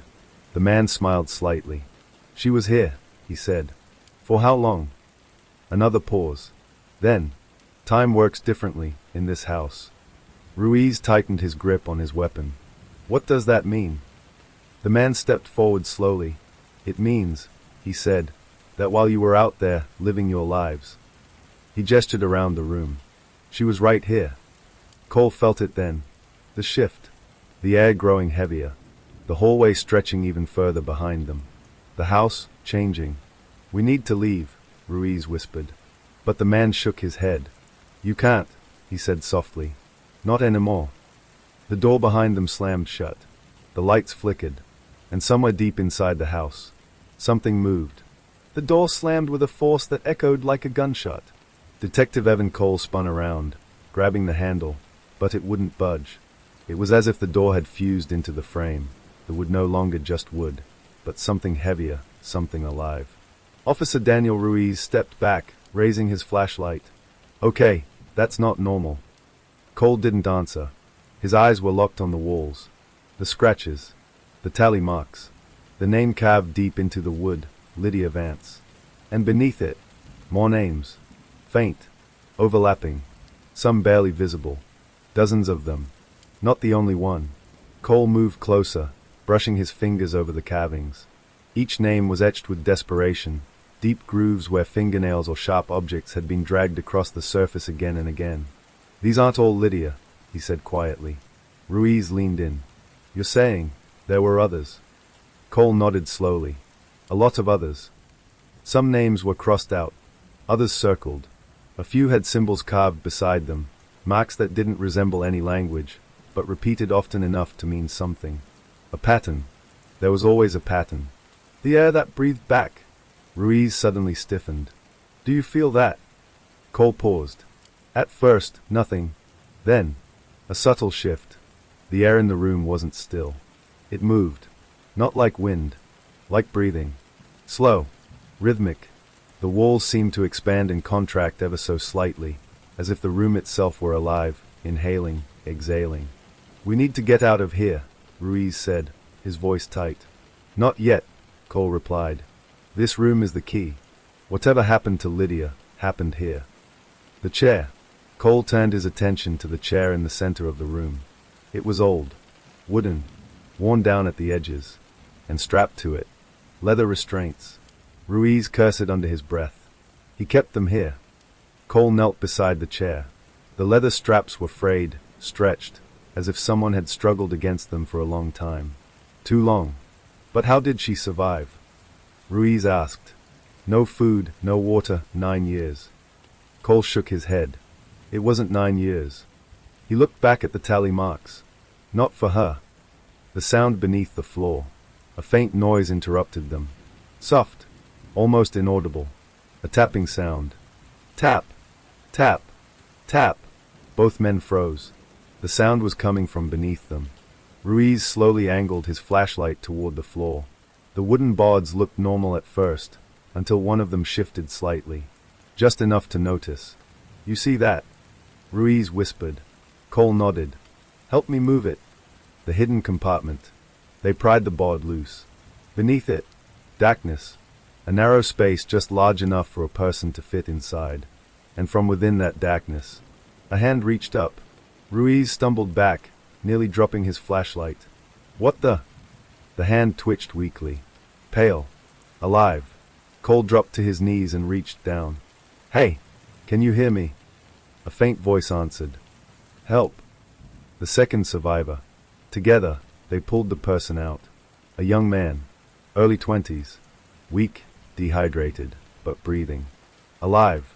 His eyes fluttered open, unfocused at first, then widening in pure terror. No, no, he'll hear you. You're safe, Cole said firmly. We're police. You out? The man shook his head violently. No, you don't understand. You're inside now. Ruiz exchanged a look with Cole. How long has he been down there? Ruiz asked. The man's lips trembled. I don't know. He looked around the room, panic rising. It doesn't work like that here. Time has no meaning. Cole leaned closer. Listen to me. What's your name? Aaron, he whispered. Aaron, how long have you been in this house? Aaron hesitated. Then, a few days. Ruiz let out a sharp breath. A few days. Aaron nodded weakly. He took me. I woke up here. I tried to escape, but every time I did. His voice broke. The house just changed. The truth about Lydia. Cole felt the pieces falling into place. Aaron, did you see a woman here? Lydia Vance. Aaron's eyes widened. The one who was here before me. Cole's heart skipped. Before you? Aaron nodded. She said she'd been there for weeks, maybe months. Ruiz stared at Cole. But she's been missing for 9 years. Cole's voice was quiet. Not in here. The man who never left. A slow clap echoed from the doorway. Cole turned sharply. The man stood there again, watching, smiling faintly. You're starting to understand, he said. Ruiz raised his weapon. Don't move. The man didn't react. Didn't even blink. Time, he said calmly, is not as fixed as you believe. He gestured around the room. In here, it bends, stretches, breaks. Cole stepped forward. What are you? The man's smile widened slightly. I'm the one who keeps them alive. The room's purpose. Cole's eyes flicked to the chair. The restraints. The hidden compartment. You don't kill them, he said slowly. The man tilted his head.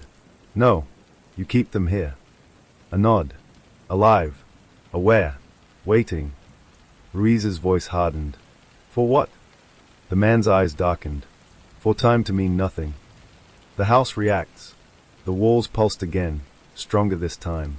The air thickened. The hallway beyond the door stretched further, bending at impossible angles. Aaron let out a terrified sob. It's happening again. Cole grabbed him. What's happening? He's changing it, trapping us. The man stepped back into the hallway. You should leave, he said softly. Cole moved toward him. Not without answers. The man's smile faded. Then you'll stay. The lights flickered violently. The floor shifted beneath them. And the room began to close in. The walls moved.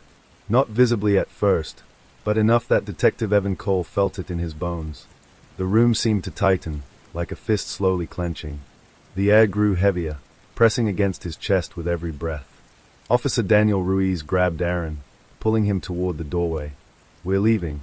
Now. Cole didn't argue.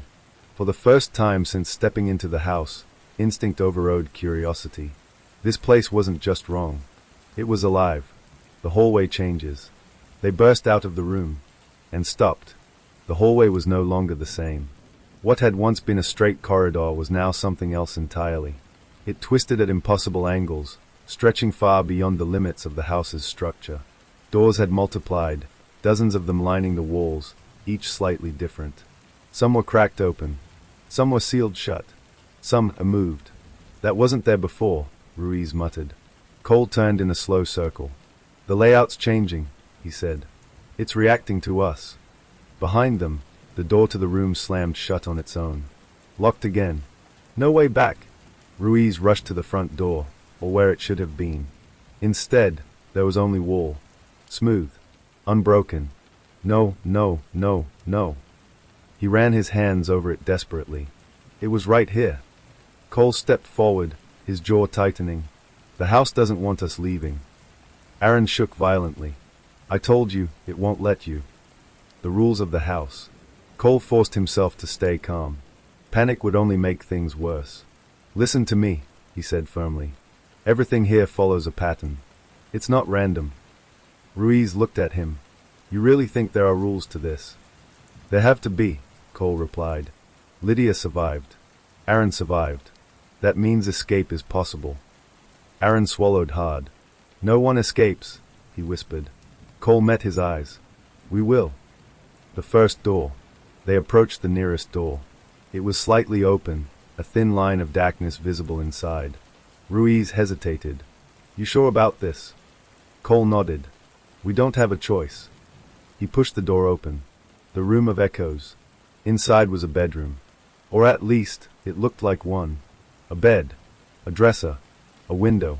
But everything felt off. The light didn't change. The air didn't move. And then, a voice. Help me.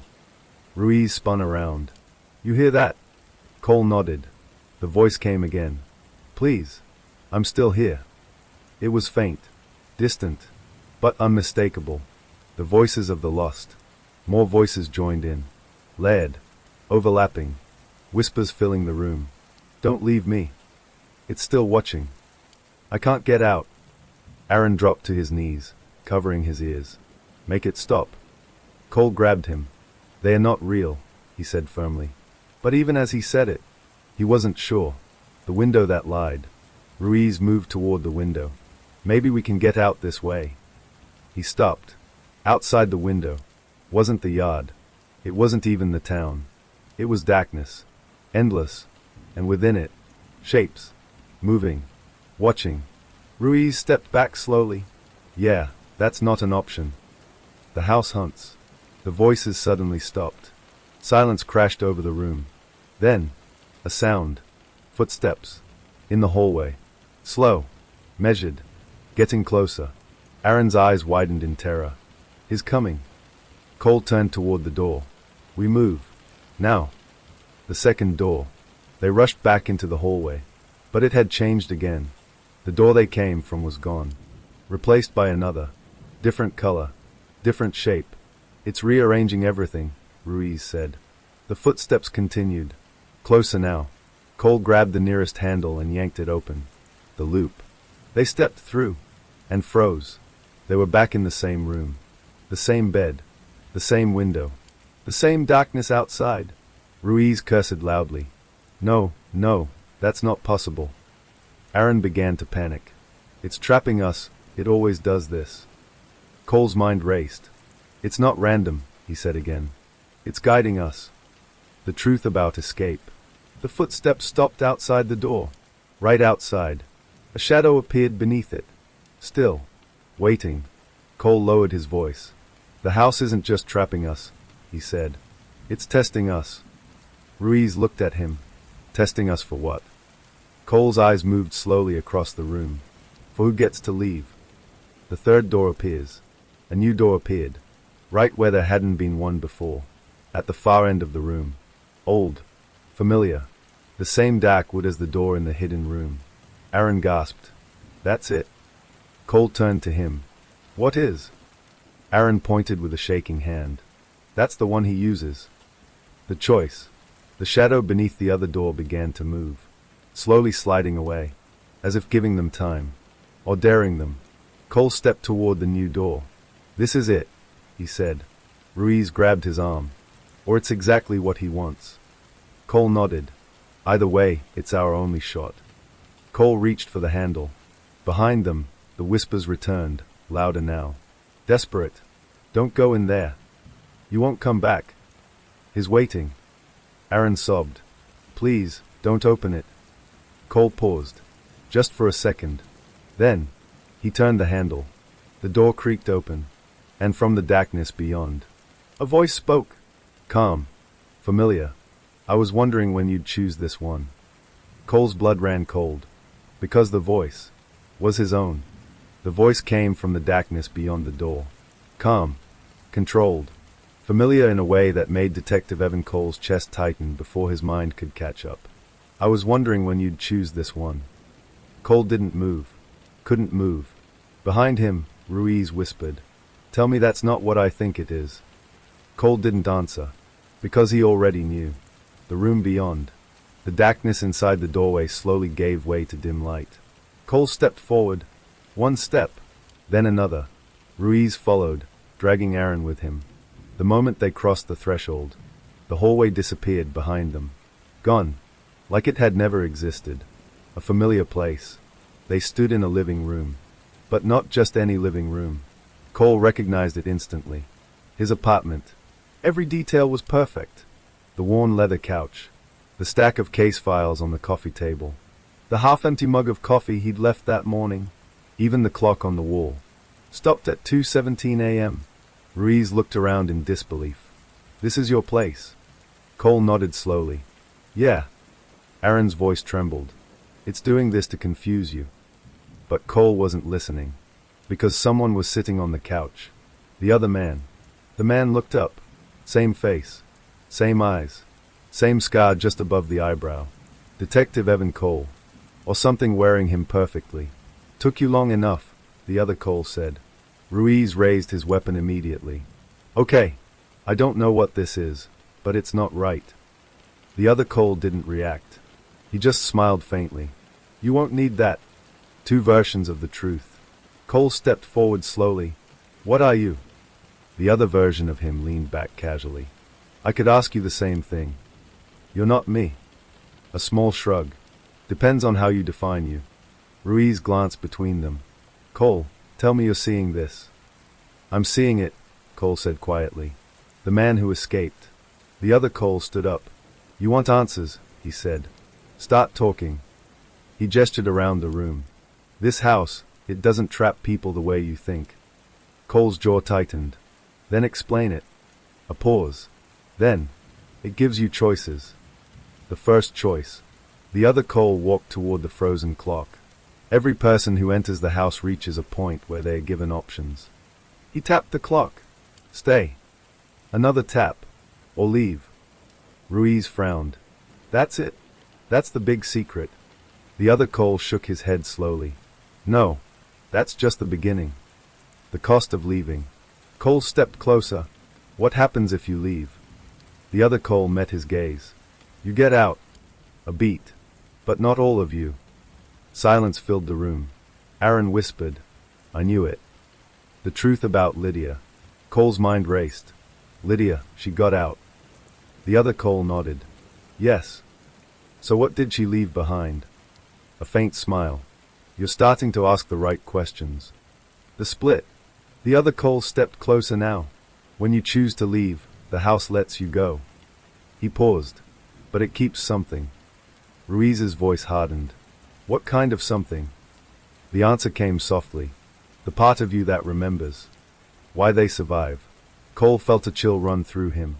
That's how they survive. The other Cole nodded. No hunger. No thirst. No aging. He gestured toward Aaron. Because time doesn't move properly here. Then to Cole. And when someone leaves, the version that stays behind continues. Aaron stared in horror. So, there are two of us. Yes, the other Cole said simply. The realization. Cole's voice dropped. You're the version that stayed. A small nod. And you're the one who hasn't decided yet. Ruiz looked between them. So what? You're saying if he walks out, you stay trapped here? The other Cole smiled faintly. Not trapped. A pause. Maintained. The man in the house. Cole's eyes narrowed. The man we met at the door. The other Cole nodded. Someone who made his choice a long time ago. He stayed.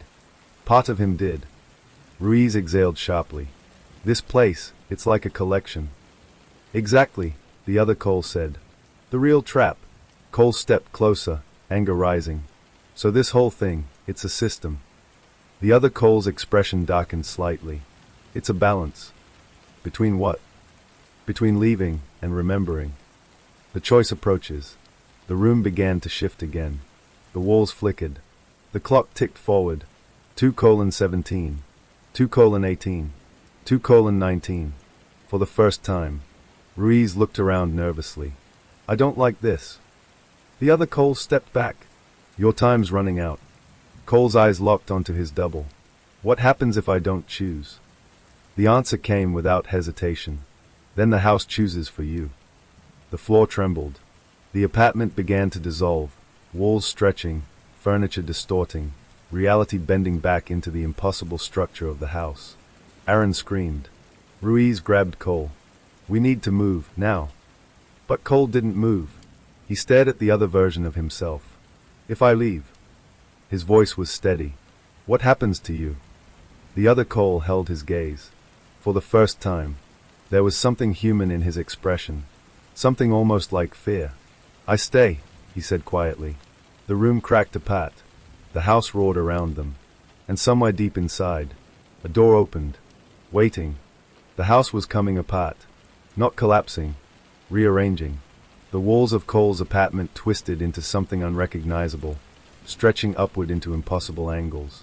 The ceiling peeled away like paper, revealing darkness beyond it.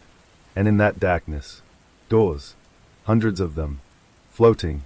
Waiting. Watching. The moment before the choice. Detective Evan Cole stood frozen as the world around him shifted. Behind him, Ruiz was shouting something, urgent, panicked, but the words barely registered. In front of him stood the other version of himself. The one who had already made the choice. The one who stayed. You don't have much time, the other Cole said. His voice was steady, but his eyes betrayed something else now. Fear. The truth he didn't want. If I leave, Cole said slowly, I lose part of myself. A nod. Yes. And if I stay? The other Cole hesitated. For the first time. Then you become part of this place. Ruiz stepped forward, grabbing Cole's arm. We don't have time for this. We need to go. Cole didn't move. You heard him, Ruiz continued. We can get out of here. But Cole's eyes were still locked on his double. What it takes. What exactly do I lose? Cole asked. The other Cole exhaled slowly. The part of you that feels the weight of what you've done. Silence. Your guilt. Your pain. Your memories that keep you awake at night. Cole's expression hardened. You mean everything that makes me, me. The other Cole didn't argue. The cost of survival. Aaron's voice broke in from behind them. I don't care about memories. I just want out. Ruiz nodded. Same here.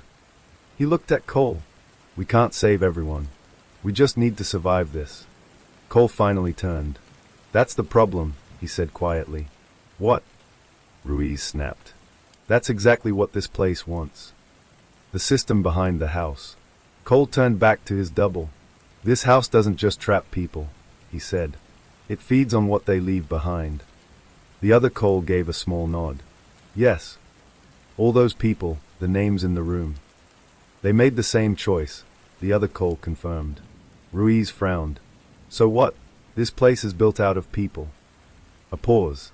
Then, in a way, the other Cole said, the real horror. Aaron's face went pale. That means, the ones who stay. Cole finished the thought. They become part of the system. The walls pulsed again, stronger this time, like something reacting to their understanding. The final door appears. A single door formed in front of them, different from the others. Solid. Real. Light spilling from the cracks around its edges. Ruiz pointed at it. That's it. That's our way out. Aaron stumbled toward it immediately. I'm not staying here. Cole didn't follow. The last warning. If you walk through that door, the other Cole said, you won't remember this place. Ruiz turned. Good. You won't remember them, he continued. His eyes flicked toward Aaron, toward the countless unseen victims. Ruiz hesitated. Just for a second. The weight of memory. Cole stepped forward slowly. That's how it survives, he said. People leave and forget. The other Cole nodded. And the ones who stay. Cole finished it. Keep it running. The breaking point. The house shook violently now. The floating doors slammed open and shut. Whispers filled the air, thousands of voices overlapping in a chaotic storm. Don't leave. Remember us. It never ends. Aaron screamed, covering his ears. I'm going. He reached the door. And stopped. His hand hovered over the handle. I don't want to forget. Ruiz grabbed him. You don't have a choice. Cole's decision. Cole stepped forward, not toward the door, but toward his double. Ruiz stared at him. What are you doing? Cole didn't answer immediately. Then, if I leave, this keeps going. Ruiz's voice rose. And if you stay, you're dead. Cole shook his head. No. He looked at the other version of himself. He's not dead. The exchange. The other Cole stepped closer. You don't understand what you're choosing. Cole met his gaze. I think I do. A long silence passed between them. Then, if I stay, Cole said. You go. Ruiz blinked. Wait, what? The other Cole's expression shifted. Surprise. For the first time. The rule that was never said. That's not how it works, the other Cole said. Cole's voice was firm. You said it yourself. It's a balance. The house trembled violently, as if reacting to something, breaking. One leaves. One stays. Cole stepped even closer. So let's change who that is. The lights exploded into blinding white. The door behind them swung open on its own. Wind howled through the collapsing structure. Ruiz shouted, Cole, don't. But it was too late. Cole grabbed his double and forced him toward the door. The other Cole struggled. You don't know what you're doing. Cole's voice was steady. Yeah. He pushed harder. I do. The door slammed shut, and everything went silent. Silence. Not the kind of silence that comes after noise. but the kind that feels like it has always been there. Endless. Unbroken. The moment after, Detective Evan Cole opened his eyes. For a second, he thought nothing had changed. He was still standing, still breathing, still himself. But then he noticed it. The air didn't move. It didn't exist the way it should. Breathing felt optional. The house without movement. The room around him was gone. No walls. No ceiling. No floor. Just an endless gray expanse stretching in all directions. And within it, shapes. Faint outlines of rooms. Fragments of hallways. Doors floating in the distance like pieces of something broken apart. Understanding without learning. Cole didn't ask where he was. He already knew. Not because someone told him, but because the knowledge was simply there now. Placed into his mind like it had always belonged. You are inside the structure, not the house. Something deeper, something older. The presence. He wasn't alone. He could feel them. Not see them, but feel them. Hundreds of minds. Thousands. Faint impressions pressing against his awareness like whispers just out of reach. Fear. Pain. Memory. They were all still here. The ones who stayed. Cole closed his eyes. And suddenly, he could see them. Not with his eyes, but with something else. A woman curled in a dark room, her fingers tracing the same tally marks over and over again. A man pacing endlessly through a hallway that looped back on itself. A child sitting in a corner, whispering to someone who wasn't there. They were all alive, but not living. What he had become. Cole staggered back, except there was nowhere to step. No ground beneath him. And yet he didn't fall, because falling required direction. And direction didn't exist here anymore. You are part of it now. The thought wasn't his, but it was inside him. The system revealed. The house wasn't a place. It was a mechanism. A system built on choices. Every person who entered it became part of its structure, either by leaving something behind, or becoming the thing that held it together. Cole exhaled slowly. And now, that's me. The first shift. Something moved. A ripple through the gray expanse. A distortion forming in front of him. And then, a room appeared. The same hidden room from before. The chair. The straps. The carved names on the wall. Cole stared at it. I didn't choose this. You did. The role he couldn't refuse. The realization hit him all at once. He hadn't just stayed behind. He had taken a place. A role. The same role as the man at the front door. The one who welcomed them inside. The one who watched. The one who kept the system running. The weight of memory. Unlike the others, Cole remembered everything. Every victim. Every scream. Every name carved into those walls. The house hadn't taken his memory. It had amplified it. Turned it into something permanent. Unavoidable. The first visitor. The gray space shifted again. A new scene forming. A front door. A quiet suburban street. Sunlight filtering through trees.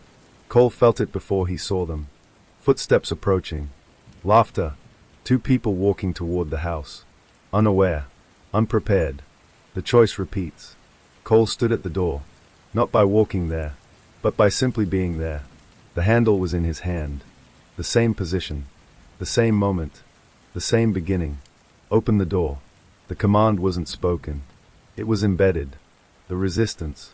Cole didn't move. No. The house pulsed. The gray space around him tightened. Open the door. The pressure increased. Not physical. Something deeper. Like the system itself rejecting his refusal. The truth about control. Cole clenched his jaw. I'm not doing this. For a moment, nothing happened. Then the door began to open. On its own. Slowly. Inevitably. The horror of it. Cole realized the truth too late. He wasn't in control. He was part of the mechanism. And the mechanism had rules. The door opened fully. The couple outside smiled politely. Hi, the man said. We were just wondering. He stopped. Something in his expression changed. A flicker of unease. Because he could feel it too. Something was wrong. The words he couldn't stop. Cole tried to stay silent. Tried to fight it. But his mouth moved anyway. Can I help you? The same words. The same tone. The same beginning. As the couple stepped inside, Cole felt it happen. The shift. The connection. The house expanding, growing, feeding, and deep within the structure, the voices grew louder. Because now, there were more of them. The world moved on. It always did. No matter how many people disappeared, no matter how many questions were left unanswered, time outside the house continued forward, steady and indifferent. But inside, time didn't move at all. A world that kept turning. Detective Evan Cole could see it now. Not through eyes, not through windows, but through something deeper, something the house allowed him to access. Fragments of the outside world flickered through his awareness like distant signals. A police station. A desk. His desk. Papers neatly stacked. A case file sitting open. His name still printed on the badge clipped to the folder. But there was no one sitting there anymore. The report that didn't make sense. Voices echoed faintly. Familiar ones. We lost contact with him around 3:40 p.m. And Ruiz. Still missing. Cole focused harder. The image sharpened. Two detectives stood near his desk, speaking in low tones. One flipped through the file. This doesn't add up. No forced entry. No signs of struggle. They just vanished. A pause. Looks that way. The case becomes a mystery. Days passed. Then weeks. Cole could feel it, time slipping by outside, while inside, everything remained locked in place. The case grew colder. The urgency faded. Other crimes took priority. Other lives demanded attention. And slowly, the search for Evan Cole began to die. Ruiz's name fades. Ruiz lasted longer. Cole saw that too. His partner had people. Friends. Family. People who pushed. Who asked questions. But even that couldn't last forever. The reports became shorter. The updates less frequent. The hope thinner. Until one day, there were no more updates at all. Lydia's silence. Cole searched for Lydia next. The girl who had escaped. The one who had warned them. He found her sitting in a small room. Alive. Safe. But different. She stared at a blank wall, her expression distant. Someone spoke to her, asking questions, trying to understand what had happened. Can you tell us who did this to you? A long pause. Then Lydia shook her head. I don't remember. The price of leaving. Cole felt it like a punch to the chest. She didn't remember. Not the house. Not the room. Not the years. Or the weeks that felt like years. Everything that had happened inside. Gone. Taken. The pattern repeats. Cole searched further. Other cases. Other disappearances. He saw them now, connections that no one else could see. People vanishing without explanation. Families left behind with questions that would never be answered. And every time, the same outcome. If they returned, they remembered nothing. The ones who stayed. Inside the house, nothing changed. The victims remained. Alive. Aware. Endlessly trapped within the shifting structure. Cole could feel them all now. Every thought. Every fear. Every desperate hope that someone would come for them. The weight of knowing. I could stop this, Cole whispered. The thought lingered in the gray expanse. But there was no answer. No response. Because the house didn't care about stopping. It only cared about continuing. The new victims. The couple who had entered the house earlier. They were still here. Cole found them easily. Lost in a hallway that looped endlessly, their voices growing weaker with each passing moment. This doesn't make sense. We just walked in. There has to be a way out. Cole reached for them. Not physically, but with whatever part of him could still act. The hallway shifted. Just slightly. A door appeared where there hadn't been one before. A small defiance. The couple hesitated. Was that there before? No. They looked at each other. Then slowly, they moved toward it. Cole focused harder, pushing against the structure, trying to guide them. The house pushes back. The moment their hands touched the door, the hallway twisted violently. The door vanished, replaced by another path. Longer, darker, more confusing. The couple cried out in panic. Cole felt the resistance immediately. The house didn't like what he was doing. The first crack in the system. The gray expanse trembled. A deep, resonating sound rippled through the structure. Not anger. Not pain. Something else. Awareness. The house knew. The consequence. The couple's voices were cut off suddenly. Silence replaced them. Cole searched frantically, but they were gone. Not escaped. Not free. Just moved. Deeper into the system. Further away. The realization. Cole pulled back, the weight of it hitting him all at once. It won't let me help them. Not directly. Not easily. Every attempt to interfere would be met with resistance. Correction. Punishment. The detective's instinct. But Cole had been a detective long before he became part of the house. And detectives didn't stop when things got difficult. They adapted. They learned patterns. They found weaknesses. The first plan. Cole closed his eyes. Not to rest, but to think. If he couldn't break the system, maybe he could work within it. Change it. Slowly. Carefully. Without being noticed. Somewhere deep within the house, a door opened. Not because the system commanded it, but because Cole allowed it. Just a fraction. Just enough. And for the first time since becoming part of the house, something unexpected happened. A voice echoed through the structure. Not a scream. Not a whisper. But a clear, steady sentence. I can see a way out. Cole's eyes snapped open. Because that voice didn't belong to the house. The voice didn't fade. It didn't dissolve into the endless noise of whispers that filled the house. It remained. Clear. Steady. Different. I can see a way out. Something new. Detective Evan Cole focused on it immediately. Every instinct he had, every piece of training, every case he had ever worked, told him this mattered. Because in a place where nothing changed, something just had. Finding the voice. Cole reached out, not physically, but through the strange awareness he now possessed. He followed the voice through the structure, past shifting hallways, past rooms that folded into themselves, past the countless trapped minds that flickered like dim lights in the distance, until he found her, the girl who saw too much.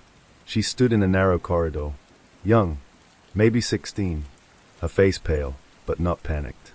Her eyes moved with purpose, tracking something that wasn't visible to anyone else. It's not random, she whispered. Cole felt something shift inside him. She understood, breaking the pattern. Most victims reacted the same way. Fear, confusion, desperation. But this girl, she was observing, learning, adapting. The doors repeat, she said softly, but not exactly the same. Cole moved closer, watching through the structure itself. She stepped forward, paused, then turned away from a door that looked perfectly normal. That one loops. She pointed to another. That one changes. A mind that fights back. Cole felt it clearly now. She wasn't just surviving. She was challenging the house. And somehow, she hadn't been corrected yet. The first contact. Cole hesitated, then tried something he hadn't attempted before. Not forcing the structure, not creating a door. Just a whisper. You're right. The girl froze. Her eyes widened. Hello. Her voice echoed faintly through the corridor. Who said that? The risk. The house shifted. Subtly, but enough. It noticed. Cole felt the pressure immediately. A warning. Don't interfere. He does it anyway. Listen carefully, Cole said. The words were faint. Fragile. Like trying to speak through water. You're seeing the pattern. Follow it. The girl turned slowly, scanning the empty hallway. Where are you? Cole didn't answer that. He couldn't. Or maybe the house wouldn't let him. Teaching without being seen. Instead, he focused on what mattered. The doors aren't the same, but the changes repeat. The girl frowned slightly. Thinking. Processing. Like a cycle, she murmured. Cole felt a flicker of something. Hope. The house reacts. The walls pulsed. Harder this time. The corridor stretched unnaturally, trying to disorient her, trying to break her focus. But she didn't panic. She watched, counted, measured. Every third door shifts differently, she said slowly. The first crack. Cole pushed, just a little. He adjusted something small. A delay in the pattern. A slight inconsistency. The house resisted immediately. But not fast enough. The girl noticed. That's it. She stepped toward a door that hadn't been there a moment ago. The attempt. Her hand touched the handle. For a split second. Nothing happened.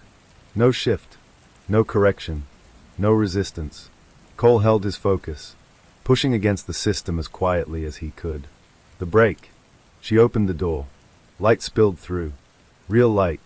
Not the artificial, distorted glow of the house. The girl gasped. It's real. She stepped forward. The system fights back.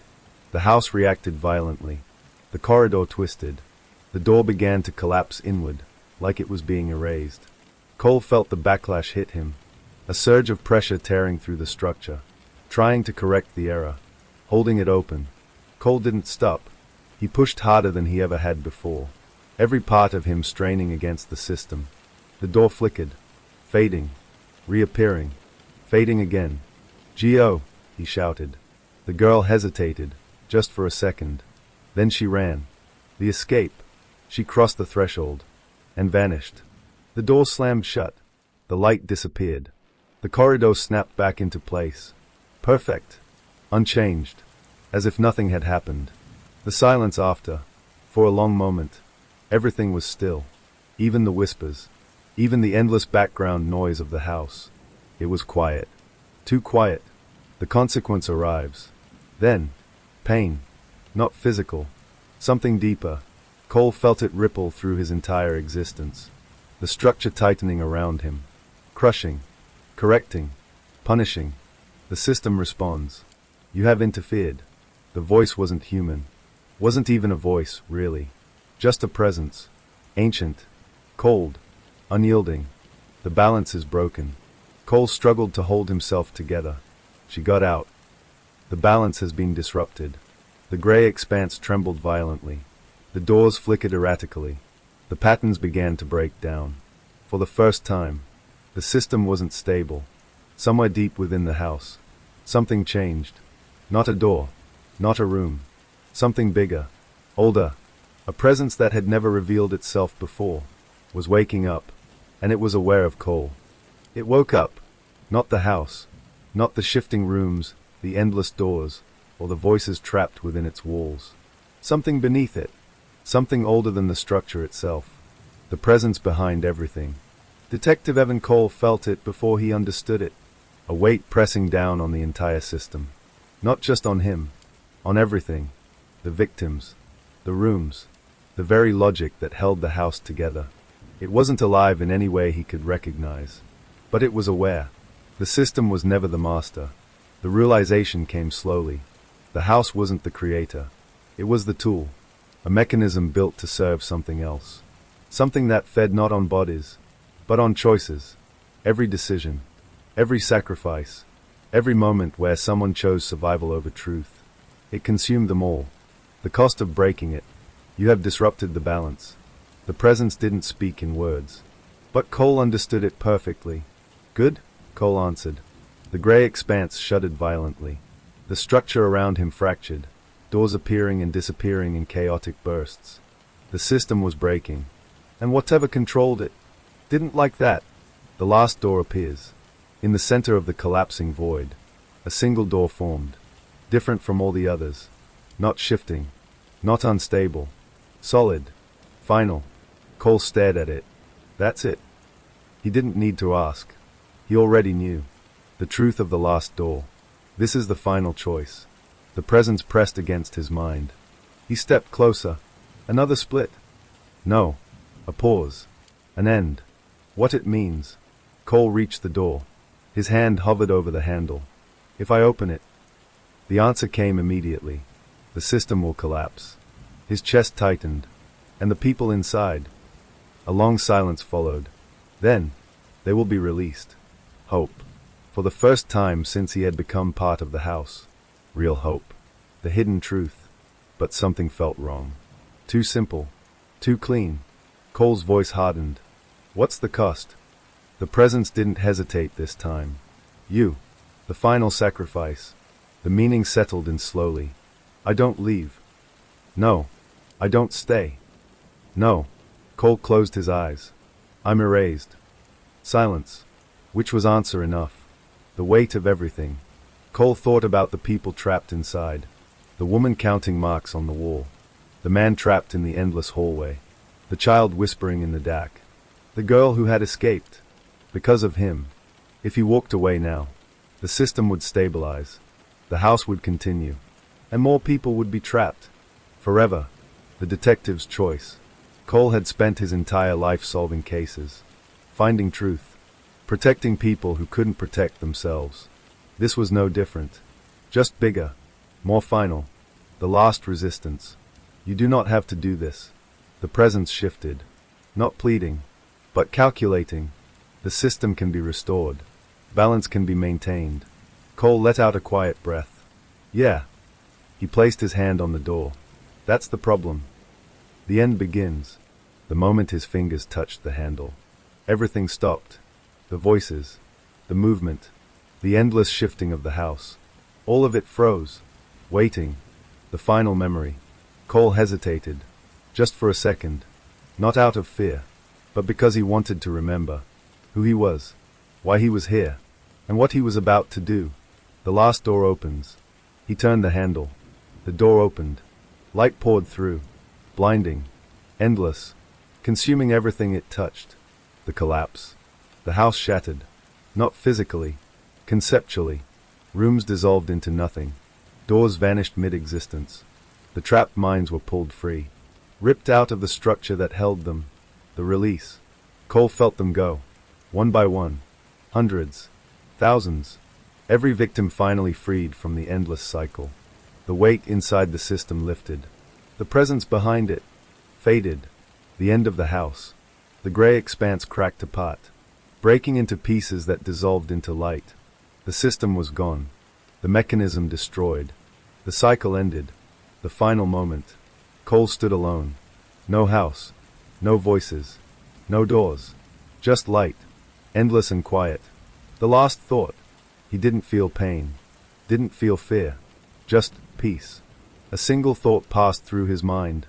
It's over. The hook. The world after. Miles away. In the real world. A girl stumbled out of the woods. The same girl who had escaped. She gasped for air, collapsing onto the ground. People found her. Helped her. Asked questions. And this time, when they asked what happened, she answered. There was a house. Her voice shook. But it's gone now. The final line. No one ever found the house again. No missing persons were ever linked to it. No records. No evidence. Nothing. As if it had never existed at all. But somewhere, in a place no one could see, a single memory remained. Not of the house. Not of the victims. But of the man who made the final choice. The one who ended it. Forever.